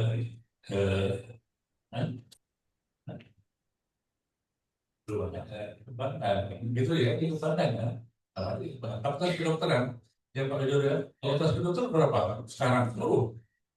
Yang mungkin gimana? Baik itu swasta maupun pemerintah. Itu ya. Jadi legal aspek ini menjadi kekuatan bagi kita. Contoh di Klaten, dulu sudah ada apa namanya training kestratian. Bagus Pak Jodoh, saya dulu ngikutin. Harus ya, buat yang segala. Cuma masalah itu memang nggak gampang karena menemukan antara kedokteran barat sama imunologi gitu ya. Nah ini mungkin ditarik lagi. Kemudian ada yang kedua, kolegium pengobatan tradisional. Kemudian yang ketiga adalah kolegium pengobatan tradisional interkontinental. Jadi tiga ini masuk di dalam kolegium yang legal aspek bisa menjadi kekuatan di dalam kita pelayanan kesehatan. Kalau sudah Pak, tadi kalau private yang mau dikembangkan ini, ya kenapa tidak yang buat menteri kok? Rumah sakit itu juga berpilih Kementerian Kesehatan, cuma konsepnya harus jelas dan memang tidak gampang karena ini image orang kalau rumah sakit itu ada cenderung ke barat itu ya. Di salah satu pengobatan tradisional itu sudah bekerja keras. Silakan Pak Ana. Terima kasih, Mas Adil. Baik, di pertanyaan yang pertama ya kita jawab dulu ya, tentang dari PPK Jaknas ya, tentang PP 103/2021 emang itu sudah dicabut sebenarnya ya, tapi itu dan terakomodir di dalam Undang-Undang 17 dan di PP 28. Di sana emang kita ada ketentuan dalam pelayanan kalau kesehatan tradisional itu kan ada Gria Sehat memang untuk yang praktek bersama ya. Nah itu emang kita tahu pada saat ini sangat jarang dan ada yang menamakannya. Jadi menamakannya Gria Sehat memang. Tapi izinnya itu yang kita perlu lihat. Izinnya tapi belum tentu Gria Sehat karena di PP 28 ya PP 28 2004 itu juga tertulis bahwa Gria Sehat itu Kesha punya seperti kliniknya ya, dan itu masih kita mengacu pada PMK 15 tahun 2017. Di sana tertulis syarat-syarat tentang Gria Sehat. Jadi kita bisa lihat bahwa di dalam sana di Gria Sehat itu satu dia KBRI-nya 902. Kalau nggak salah bahwa itu Gria Sehat yang dimana di dalamnya penanggung jawab dan pelakunya adalah tenaga kesehatan tradisional, dan di dalam sana ada minimal ada dua tenaga kesehatan tradisional sebagai pelaksananya. Nah itu jelas sekali. Jadi mungkin kalau penertiban ini bila kita ada aduan ya dari masyarakat itu bisa kita lakukan pembinaan ke lapangan. Jadi makanya di sini mungkin salah satu tadi yang di Pak Sahril paparkan bahwa konsil itu melakukan pembinaan terhadap tenaga kesehatan. Jadi bila ada aduan dan kita bisa kita mendapat info yang jelas, itu bisa kita melakukan pembinaan ke Gria Sehat yang ada. Nah itu yang kami jawab. Kemudian kalau yang ini rumah sakit ya, di rumah sakit ini sudah dijawab oleh Pak Adam Berhubung dan Pak Sahril. Jadi itu udah seperti itu. Jadi udah cukup ya jawabannya karena emang secara umum seperti Pak Sahril bilang kita punya kolegiumnya sudah legal, aspeknya sudah ada, semua sudah jelas. Jadi itu tinggal kita kembangkan saja. Seperti itu. Ya.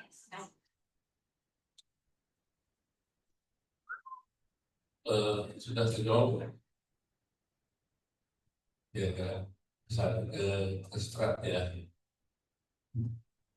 dari yang lain masih ada.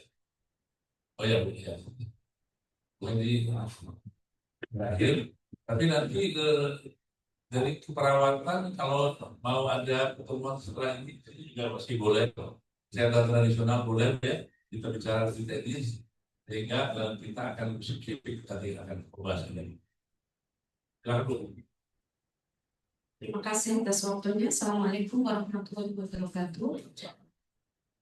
Saya mewakili dari PDGI Persatuan Dokter Gigi Indonesia, di mana kami setelah terbitnya Undang-Undang Nomor 17 tahun 2023 ini, ada beberapa hal yang menjadi PR kami, diantaranya untuk pelanggaran etik. Apakah kami secara mandiri diperbolehkan untuk pembinaan kepada anggota, karena memang kami merasa ada overlap ya dengan instansi terkait, dalam hal ini Dinas Kesehatan. Mungkin kami bisa dijelaskan lebih rigid apakah kami bisa menggandeng ataukah kewenangan ini langsung bisa dilakukan oleh Dinas Kesehatan ya dalam hal ini nanti, ataukah kami bisa berkolaborasi, apa yang mendasari kami bisa menjalankan pembinaan maupun hal-hal yang terkait dengan pelanggaran etik ini langsung ke lapangan. Kemudian yang kedua terkait dengan standar pelayanan. Selama ini yang kami punyai standar pelayanan yang diterbitkan tahun 2015 dari organisasi profesi. Apakah nanti dari KKI itu sesuai tadi yang disampaikan oleh Bapak bahwa nanti di bulan Oktober ya, apakah itu juga termasuk standar pelayanan untuk kedokteran gigi? Karena ada beberapa hal yang menjadi masalah untuk sejawat dokter gigi yang ada di rumah sakit, khususnya untuk GP. Untuk pendelegasian wewenang, apakah diperbolehkan? Karena jumlah dokter spesialis di rumah sakit terbatas. Misalnya saya contohkan untuk beberapa rumah sakit di mana dokter gigi spesialisnya hanya satu, sementara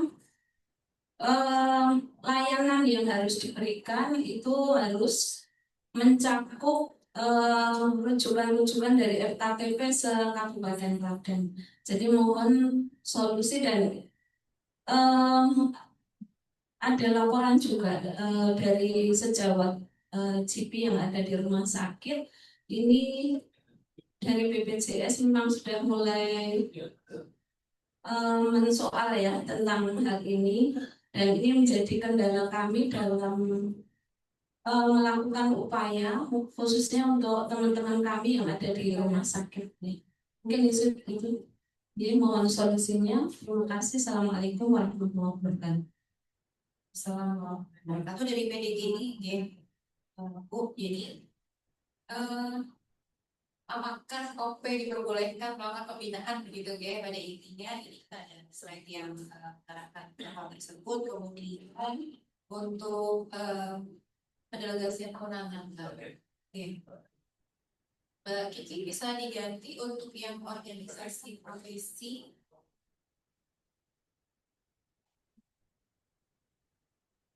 Terus terakhir ya. Lagi terus. Agak cepat. Agak cepat dikit. Lagi. Sebentar. Kembali. Terus, kembali. Oh, stop dulu ya. Bapak Ibu sekalian, kalau nanti di browsing ini ya, kan nomor 3 ini ya. Baik dokter gigi Bu, termasuk dokter gigi spesialis, perawat, bidan, semua tenaga kesehatan. Intinya, kita diberi rambu-rambu ya, disiplin profesi yang ada di profesi kita. Gitu ya. Supaya kita tahu mana yang boleh, mana yang tidak boleh, kemudian mana yang harus dilakukan, gitu kan? Ini harus dilakukan loh, tapi dia karena dia nggak kompeten atau mengabaikan, tidak melakukan, dia bisa dituntut sebagai pelanggaran disiplin. Gitu Bu ya, kalian ya. Dia penting. Lanjut. Ini yang penting aja.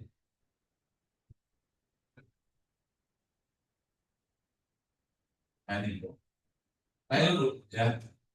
Jadi yang sampaikan Ibu dari VTGI, nanti akan hanya muncul standar profesi dan standar kompetensi, ya. Sedangkan standar pelayanan itu ada di pasien masing-masing. Nanti tahu ya.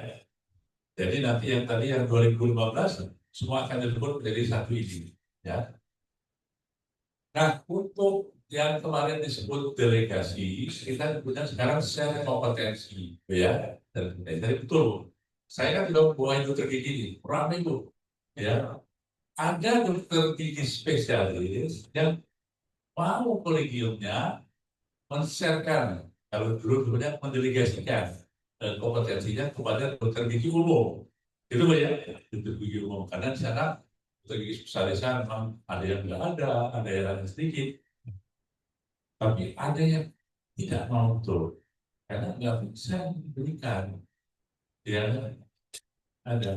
Dan kita nggak bisa memaksa, karena kompetensi ini ada di kolegium. Jadi kalau kolegiumnya menolak, ya kita walaupun Kementerian Kesehatan nggak boleh memaksa, gitu. Karena mereka yang bertanggung jawab dengan kompetensi tadi, Bu ya. Nah itu akan keluar Bu, kompetensi dokter spesialis konservasi, kemudian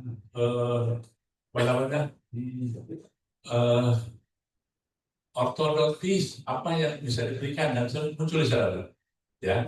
Nah di luar itu Bu, maka ya untuk hati-hati di dalam melakukannya. Memang sebaiknya kita rujuk saja, Bu ya. Yang memang ini itu bukan kompetensi kita mau. Contoh, masa kawat gigi gitu ya. Ya itu Pak, gitu ya. Kawat itu ya jangan bisa loh melakukan itu. Ya semua orang bisa, jangankan dokter gigi. Kadang-kadang tukang gigi juga ada yang bisa ya, membuat itu tidak boleh dilakukan karena itu kompetensinya dokter gigi, ortodontis dan sebagainya.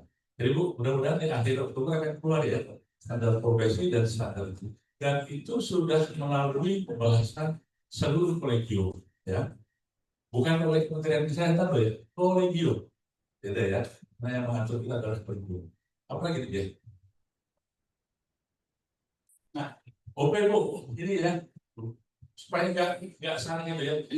Kalau dia standar pelanggaran di disiplin profesi, itu melalui adalah majelis disiplin profesi dan proses dari Bu ya. Ya, OP nggak boleh melayani. OP itu hanya di sini di organisasi profesi kalau pelanggaran etik. Nah, apa masukan etik boleh dilakukan dengan promotif, preventif atau kalau ada kasus. Contohnya ini kan kalau melakukan seminar webinar ya, itu ada satu sesi diberikan muatan atau materi tentang etik dokter, bisa ya, silakan. Bukan profesi, betul ya. Nah, bagi yang organisasi profesi termasuk perawat, silakan memberikan pembinaan profesi etika ya pada masing-masing perawat, ya. Tapi jangan menyarankan kepada disiplin profesinya karena sudah ada pengalaman yang sudah. Saya kira itu Ibu ya, mudah-mudahan ini semakin oke juga, termasuk yang di pelatihan ini, bahwasannya PDGI bisa berperan di dalam pembinaan etik itu ya. Terima kasih Pak Syaril atas penjelasannya. Jadi tadi kloter pertama kloter perawat, kloter kedua kloter orkestrat ya. Ini kalau tadi boleh izin menambahkan sedikit ya Pak. Jadi banyak yang menanyakan tentang pendelegasian kewenangan juga ya. Ini dari orang lama dengan teman-teman selanjutnya. Jadi pelimpahan kewenangan. Nah, pelimpahan kewenangan itu sebenarnya sudah diatur di PP 28 tahun 2024 yang merupakan turunan dari Undang-Undang 17. Walaupun di situ tidak rigid ya, tapi di PP 28 ini nantinya akan diturunkan di Permenkes tentang penyelenggaraan praktik yang substansinya. Dan ini sudah disusun, insya Allah tahun ini harmonisasi dan akan terbit berupa Permenkes pengelolaan sumber daya manusia kesehatan. Di situ akan ada mengenai pasal mengenai pelimpahan kewenangan yang mana di situ ada mandat dan delegatif ya Pak. Kalau pelimpahan kewenangan mandat delegatif dan juga ada juga dalam keadaan tertentu itu diatur di situ. Di mana di mandat itu kewenangannya melekat pada pemberi mandat. Kalau delegatif itu kewenangannya diberikan kepada yang diberikan kewenangan dan itu diatur oleh pimpinan Fasiankes. Dan di mana dalam keadaan tertentu itu bisa diatur oleh pemerintah. Gitu Pak. Jadi sudah ada memang regulasinya disusun dan ini masih dalam tahap penyusunan untuk lebih rincinya lagi. Insya Allah mudah-mudahan sih Pak ya, tahun ini seluruh rancangan Permenkes bisa terbit. Karena ini kan memang untuk menghadapi regulasi yang terbaru, Undang-Undang 17 di tahun 2023, PP 28 di tahun 2024, insya Allah Permenkes di tahun 2025 ditindaklanjuti dengan Kemenkes yang lain. Nah, tadi yang dijelaskan oleh Dr. Syahril, Bu Wahyuni, dan Bu Hafna, standar profesi dan standar kompetensi itu berupa Kemenkes, Bapak Ibu. Berupa keputusan Menteri Kesehatan. Nah, kewenangan dan kompetensi ada di dalam standar profesi. Jadi di standar profesi itu kewenangan akan rinci di situ. Rincian kewenangan ya Bu ya. Rincian kewenangan akan ada di situ. Kemudian kompetensi yang beririsan. Nah, kompetensi yang beririsan ini kami juga mengundang lintas profesi yang akan saling menyetujui. Jadi kalau tadi dokter Wit, ini kayaknya tumpang tinggi sama yang dokter gitu kan, yang kestat yang mana, sama-sama meresepkan gitu. Jadi dengan kompetensi yang sama, kita ada duduk bersama, memang ada kompetensi yang sama, tidak berbeda sama sekali. Itu duduk bersama menyepakati kompetensi yang sama dan kemudian bagiannya yang mana itu ada di standar profesi dokter nantinya. Begitu. Jadi Bapak Ibu, karena memang menanggapi regulasi yang baru semuanya masih berproses ya, mudah-mudahan nanti kita bisa kesini kembali dengan regulasi yang sudah ditetapkan semuanya. Oke. Ini yang online, sepertinya tidak ada yang bertanya. Yang murid juga sudah selesai ya. Nanti jangan lupa setelah acara ini masuk ke LMS supaya dapat SPP. Begitu ya. Oke, Bapak Ibu tidak ada yang bertanya lagi. Sampun ya. Dan mungkin setelah ini tadi dari prodi jamu, jurusan jamu ya, jurusan jamu juga sedikit menginformasikan, memberikan informasi bahwa kita punya loh tenaga kesehatan yang namanya nakes jamu dan itu diakui undang-undang gitu ya. Maka untuk implementasinya mohon dapat bekerja sama dengan instansi yang membutuhkan, FSST, Dokter Wit nanti mungkin bisa dibuka lagi kliniknya gitu. Tidak terbatas pada Gria Sehat saja gitu ya. Dan Gria Sehat ternyata di Klaten ini banyak sekali Bapak Ibu bisa menginformasikan kepada kami apabila tidak sesuai dengan persyaratan yang ada di Gria Sehat di Permenkes 15 tahun 2017. Jadi ada persyaratannya. Jadi apa bedanya tenaga kesehatan dengan penyehat tradisional ya Bu? Jadi kalau tenaga kesehatan ini adalah mempunyai pendidikan formal minimal diploma 3. Kalau penyehat tradisional adalah yang non formal. Tentu saja yang bisa kita tanggung jawabkan secara legal adalah yang tenaga kesehatan. Tadi Bapak Ibu, jadi mohon kami juga diberikan informasi apabila ada yang tidak sesuai dengan regulasi. Gitu. Oke, kapan diskusi lagi? Kita tutup ya. Oh iya, mau tambah PMK nomor 15 tahun 2018 untuk persyaratan Gria Sehat. Biar semangat nanti saya dikasih cakep ya. Saya punya sedikit kantor.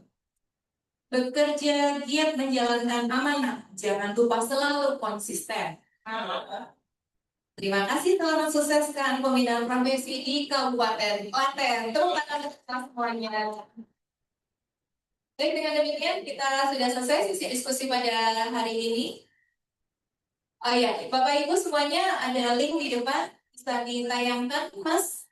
Link di depan bisa di-scan atau juga diklik untuk di chat room. Ini di daring ada 238 orang dan di sini ada 1.000 orang. Nanti bisa masuk ke LMS semuanya ya. Ini bisa di-scan Bapak Ibu semuanya, bisa masuk ke link setelah acara ini, bisa masuk ke LMS dan nanti ada juga off testnya ya. Dokter ada, semua tenaga medis dan tenaga kesehatan ada.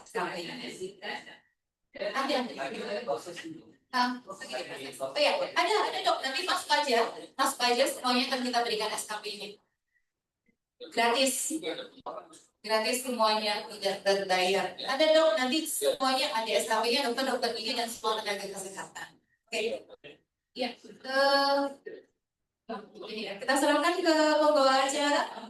Monggo.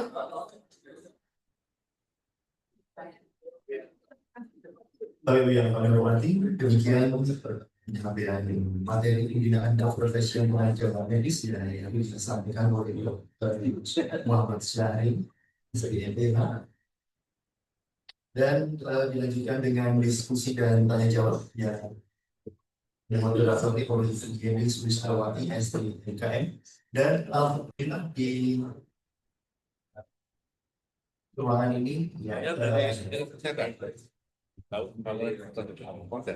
sebelum penutupan acara yaitu akan disampaikan sambutan dari Kepala Dinas Kesehatan Kabupaten Klaten yang dalam hal ini akan disampaikan oleh Dr.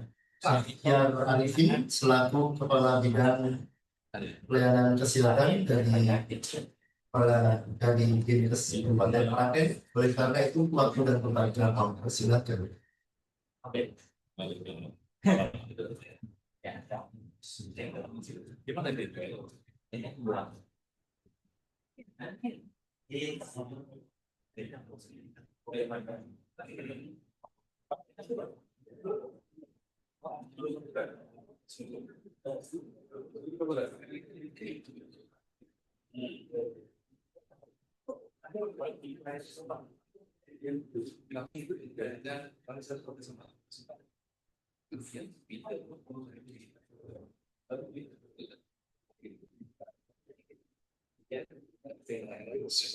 Assalamualaikum warahmatullahi wabarakatuh. Selamat pagi, menjelang siang, Bapak Ibu semuanya, salam sehat. Mohon izin mewakili Bapak Kepala Dinas dan sampai dari Dinas. Hari ini ada kegiatan bersama berkaitan dengan des pelaksanaan program MBQ dan segera saya begitu divisi dimana ini tadi depan itu sudah belum selesai beliau itu sedang tentang kita mengambil ke saya untuk bisa memberikan sesuatu depan dengan kegiatan ini yaitu kegiatan pembinaan teknis keprofesian untuk tenaga medis maupun tenaga kesehatan. Malaysia tadi juga terlambat karena juga ada kegiatan bersamaan di instalasi farmasi berkaitan dengan program yaitu layanan spesialis layanan spelling. Cukup banyak kegiatan-kegiatan kesehatan mulai dari program pemeriksaan kesehatan gratis, program spelling, dan disusul program MBQ dan selanjutnya. Oke, terima kasih pada narasumber Dr. Syahriar dari pimpinan KAI, kemudian dari Konsul Tenaga Perawatan dan juga Ibu Akwa dari Konsul Tenaga Kesehatan dan juga Kadinja Pembinaan Profesi Nakes Bu ini serta terima kasih Dr. Widodo yang perwakilan dari Rumah Sakit surat terperoleh dan bisa mewarnai kegiatan pada pagi siang hari ini. Dan pada Bapak Ibu tamu undangan yang tidak berkenan, saya bisa mengucapkan Bapak satu terima kasih atas kehadirannya, dan tentunya kami dari Dinas Kesehatan memikirkan apa yang sudah disampaikan para narasumber pada hari ini nanti bisa tersampaikan kepada para tenaga medis dan tenaga kesehatan yang ada di lingkungan Bapak Ibu semuanya, ataupun tadi juga ada dari perwakilan organisasi profesi seperti dari PDI, dari PPRI, ada dari Strat dan juga dari PPRI. Dan saya sekaligus mewakili dari IGI. Baik, tentunya mutu pelayanan kesehatan ini merupakan satu yang lalu diingatkan di beberapa kegiatan terutama dengan fasilitas fasilitas di tingkat pertama maupun di tingkat lanjutan, karena memang semua fasilitas saat ini harus kita terkendali, di mana memang sebenarnya kita harus selalu meningkatkan mutu pelayanan kesehatan, di mana indikator maupun indeksnya cukup banyak, dan salah satunya bisa tadi terutama adalah bagaimana meningkatkan kompetensi bagi tenaga medis dan juga tenaga kesehatan. Bagaimanapun kompetensi ini cukup penting, karena apa yang menjadi tuntutan masyarakat terhadap pelayanan kesehatan tidak hanya mendapatkan pelayanan kesehatan yang aman dan pelayanan yang berkualitas. Sehingga hal ini perlu kita simak secara bersama, bagaimana kita mengembangkan profesi kita dan juga bagaimana melaksanakan pelayanan kesehatan seperti tadi sudah disampaikan pada standar pelayanan dan standar profesi, kemudian ada ranah etik dan juga ranah disiplin. Sehingga memang kita harus bersama-sama baik dari pemerintah, Kementerian Kesehatan, kami, kemudian juga dengan organisasi profesi, mana kita nanti bisa secara bersama-sama menjaga supaya kompetensi dan profesionalisme untuk tenaga medis dan tenaga kesehatan ini bisa selalu dijaga, bisa selalu diuri-uri, supaya memang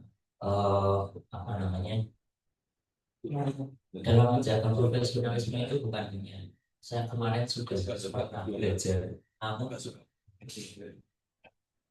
apa yang menjadi update, apa yang menjadi perkembangan ilmu harus selalu diikuti. Itulah kompetensi dan profesionalisme. Sehingga memang mungkin menjadi tantangan yang bersahid bagi teman-teman atau senior-senior yang mungkin kalau dulu tidak terlalu banyak dengan teknologi, sekarang kan mau nggak mau harus mengikuti perkembangan teknologi. Artinya mengikuti di pengembangan profesi di pelatihan student yang di LMS, dan hal ini mungkin nanti juga diikuti dengan bagaimana mendapatkan surat izin praktek melalui platform SOP. Nah, mungkin beberapa yang menjadi masukan dari kami dari ke dinas maupun kami di organisasi profesi itu adalah ketika pemenuhan ranahnya Pak orang seperti verifikasi sudah habis, tapi belum bisa belum diverifikasi. Nah, karena memang untuk verifikasi mungkin sekarang sudah di ranahnya di berarti di pelataran di SKP-nya langsung ya, di kolegium ya. Jadi itu yang mungkin nanti menjadi perlu disosialisasikan nanti adalah bagaimana para sejawat ini bisa menghubungi helpdesk-nya, karena mungkin menghubungi helpdesk-nya orang di respon seperti itu, sehingga banyak kekhawatiran bahkan sudah menjelang habis 1 bulan tapi belum verifikasi SKP di pelataran saya. Ya, ini yang perlu disampaikan, dan pada nakes maupun anak kami juga berharap sering membuka satu sehat SDM-nya karena akhir-akhir ini juga cukup banyak pengembangan di aplikasi tersebut.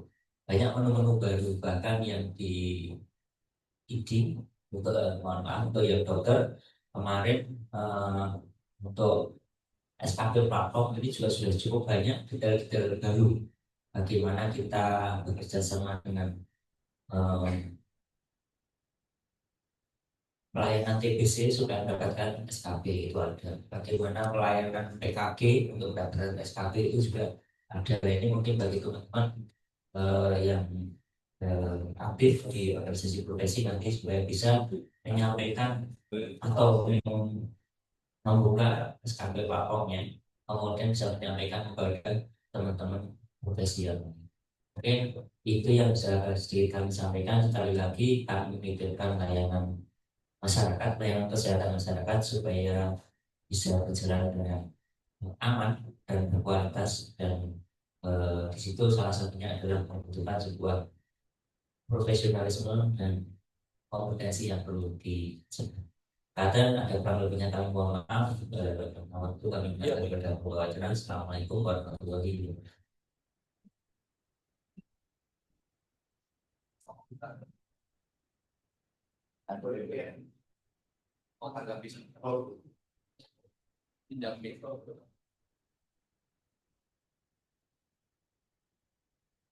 Kalau udah ditutup karena ini penting supaya nanti terima kasih Pak, kayaknya yang mewakili kepala dinas ya, juga bagi kepala ID ya.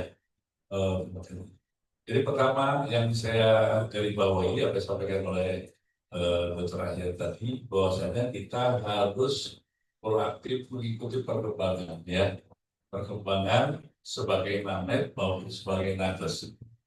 Di zaman digitalisasi ini tidak ada lagi alasan untuk tidak mengikuti dan tidak tahu karena semua sudah terpublish, gitu ya, termasuk di tentang SDMK tadi.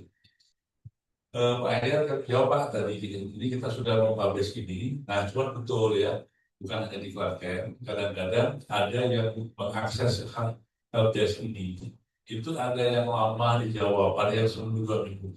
Nah ternyata setelah kita terus klik bahwa memang ini ada prioritas ya. Prioritas bukan yang yang maju untuk ini kan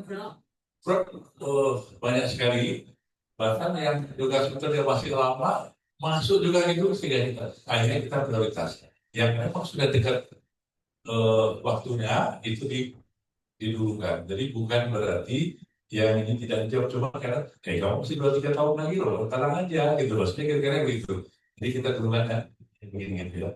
Dan satu lagi, ya saya kira ini manusiawi, kita kalau sudah langsung itu pengennya langsung gitu kan ya, ternyata juga tidak bisa langsung itu karena tadi juga dari, jadi mohon bersabar, terutama yang kadang-kadang sudah hampir cukup atau cukup ini tetap lagi masukin gitu ya, padahal yang lain ingin masuk ke dalam itu. Tapi insya Allah sebenarnya akan partikel dan akan diberikan. Jadi kalau tidak cukup sehari 2 hari, mungkin ditunggu dulu dan bisa kita buat. Nah kebetulan di sini kan bayi ini orang Klaten nih, ya, ini diakses mobil ini kasih nomor hati dok boleh gitu ya. Orang Klaten, rumahnya di sini loh, di dekat sini rumah sakit, jadi bisa dimanfaatkan untuk memberikan bantuan akses dan seterusnya. Termasuk tadi ya kesehatan tradisional, kontak-kontak aja nih sama Ibu Hamna ini sebagai konsil, insya Allah akan dikembangkan. Terakhir, saya usul sama Pak Direktur, mungkin di Soraji saat itu sudah berkembang bagus ya, wing private itu ya harus disampaikan. Jadi pengobatan tradisional jamur bukan untuk orang yang maaf ya, yang bawa orang yang berbeda juga boleh ya sebagai pengobatan yang memang masuk di dalam perlindungan hukum. Jadi pengobatan tradisional pun bukan ecek-ecek loh, bukan abal-abal, tapi memang dia masuk dalam sebagai. Cuma masalahnya bisa nggak kita menjawab tuntutan masyarakat tadi, harapan masyarakat tadi kan, yang sampai nanti mau pengen ini tapi ternyata begini gitu ya. Dan itu Demikian Pak Ahyar dan kawan-kawan semua, mudah-mudahan bermanfaat. Kalau kami ada kekurangan, mohon dimaafkan lahir batin gitu ya. Assalamualaikum warahmatullahi wabarakatuh. Bapak Ibu yang kami hormati, sebelum acara untuk yaitu foto bersama, oleh karena itu kepada Bapak Ibu kami persilahkan untuk berdiri akan diambil foto dari depan.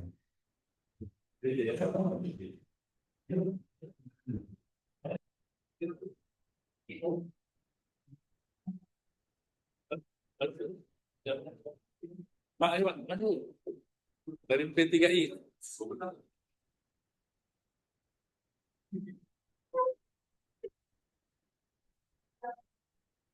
Kepada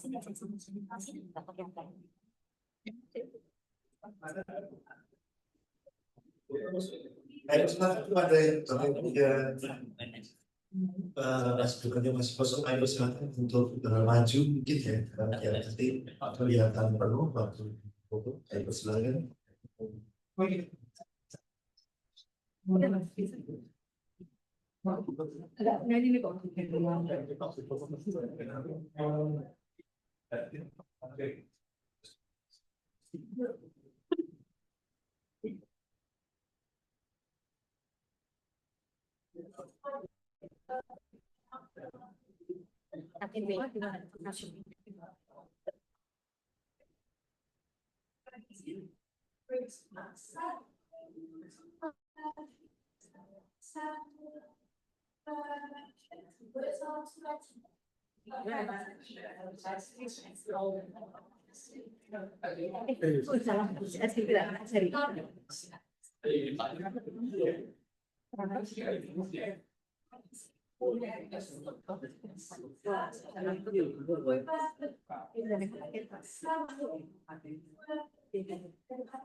Terima kasih kepada Bapak Ibu semuanya. Dan acara berikutnya yaitu Bapak Ibu yang kami hormati, demikian serangkaian acara pembinaan teknis profesi pengajar kesehatan yang diadakan pada hari ini dan asalkan dari September 2025 di Rumah Sakit Dr. yang kita laksanakan bersama. Dan kami mewakili panitia yang bertugas dengan mengucapkan terima kasih atas bersamaannya dan mohon maaf jika ada kekurangan dari beberapa acara yang siap ini. Assalamualaikum warahmatullahi wabarakatuh. Terima kasih.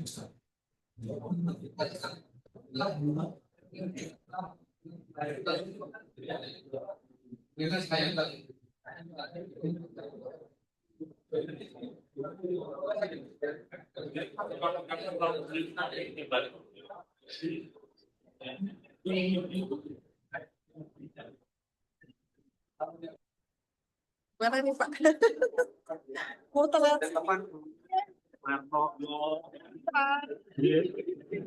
Ya, kita ke peralatan.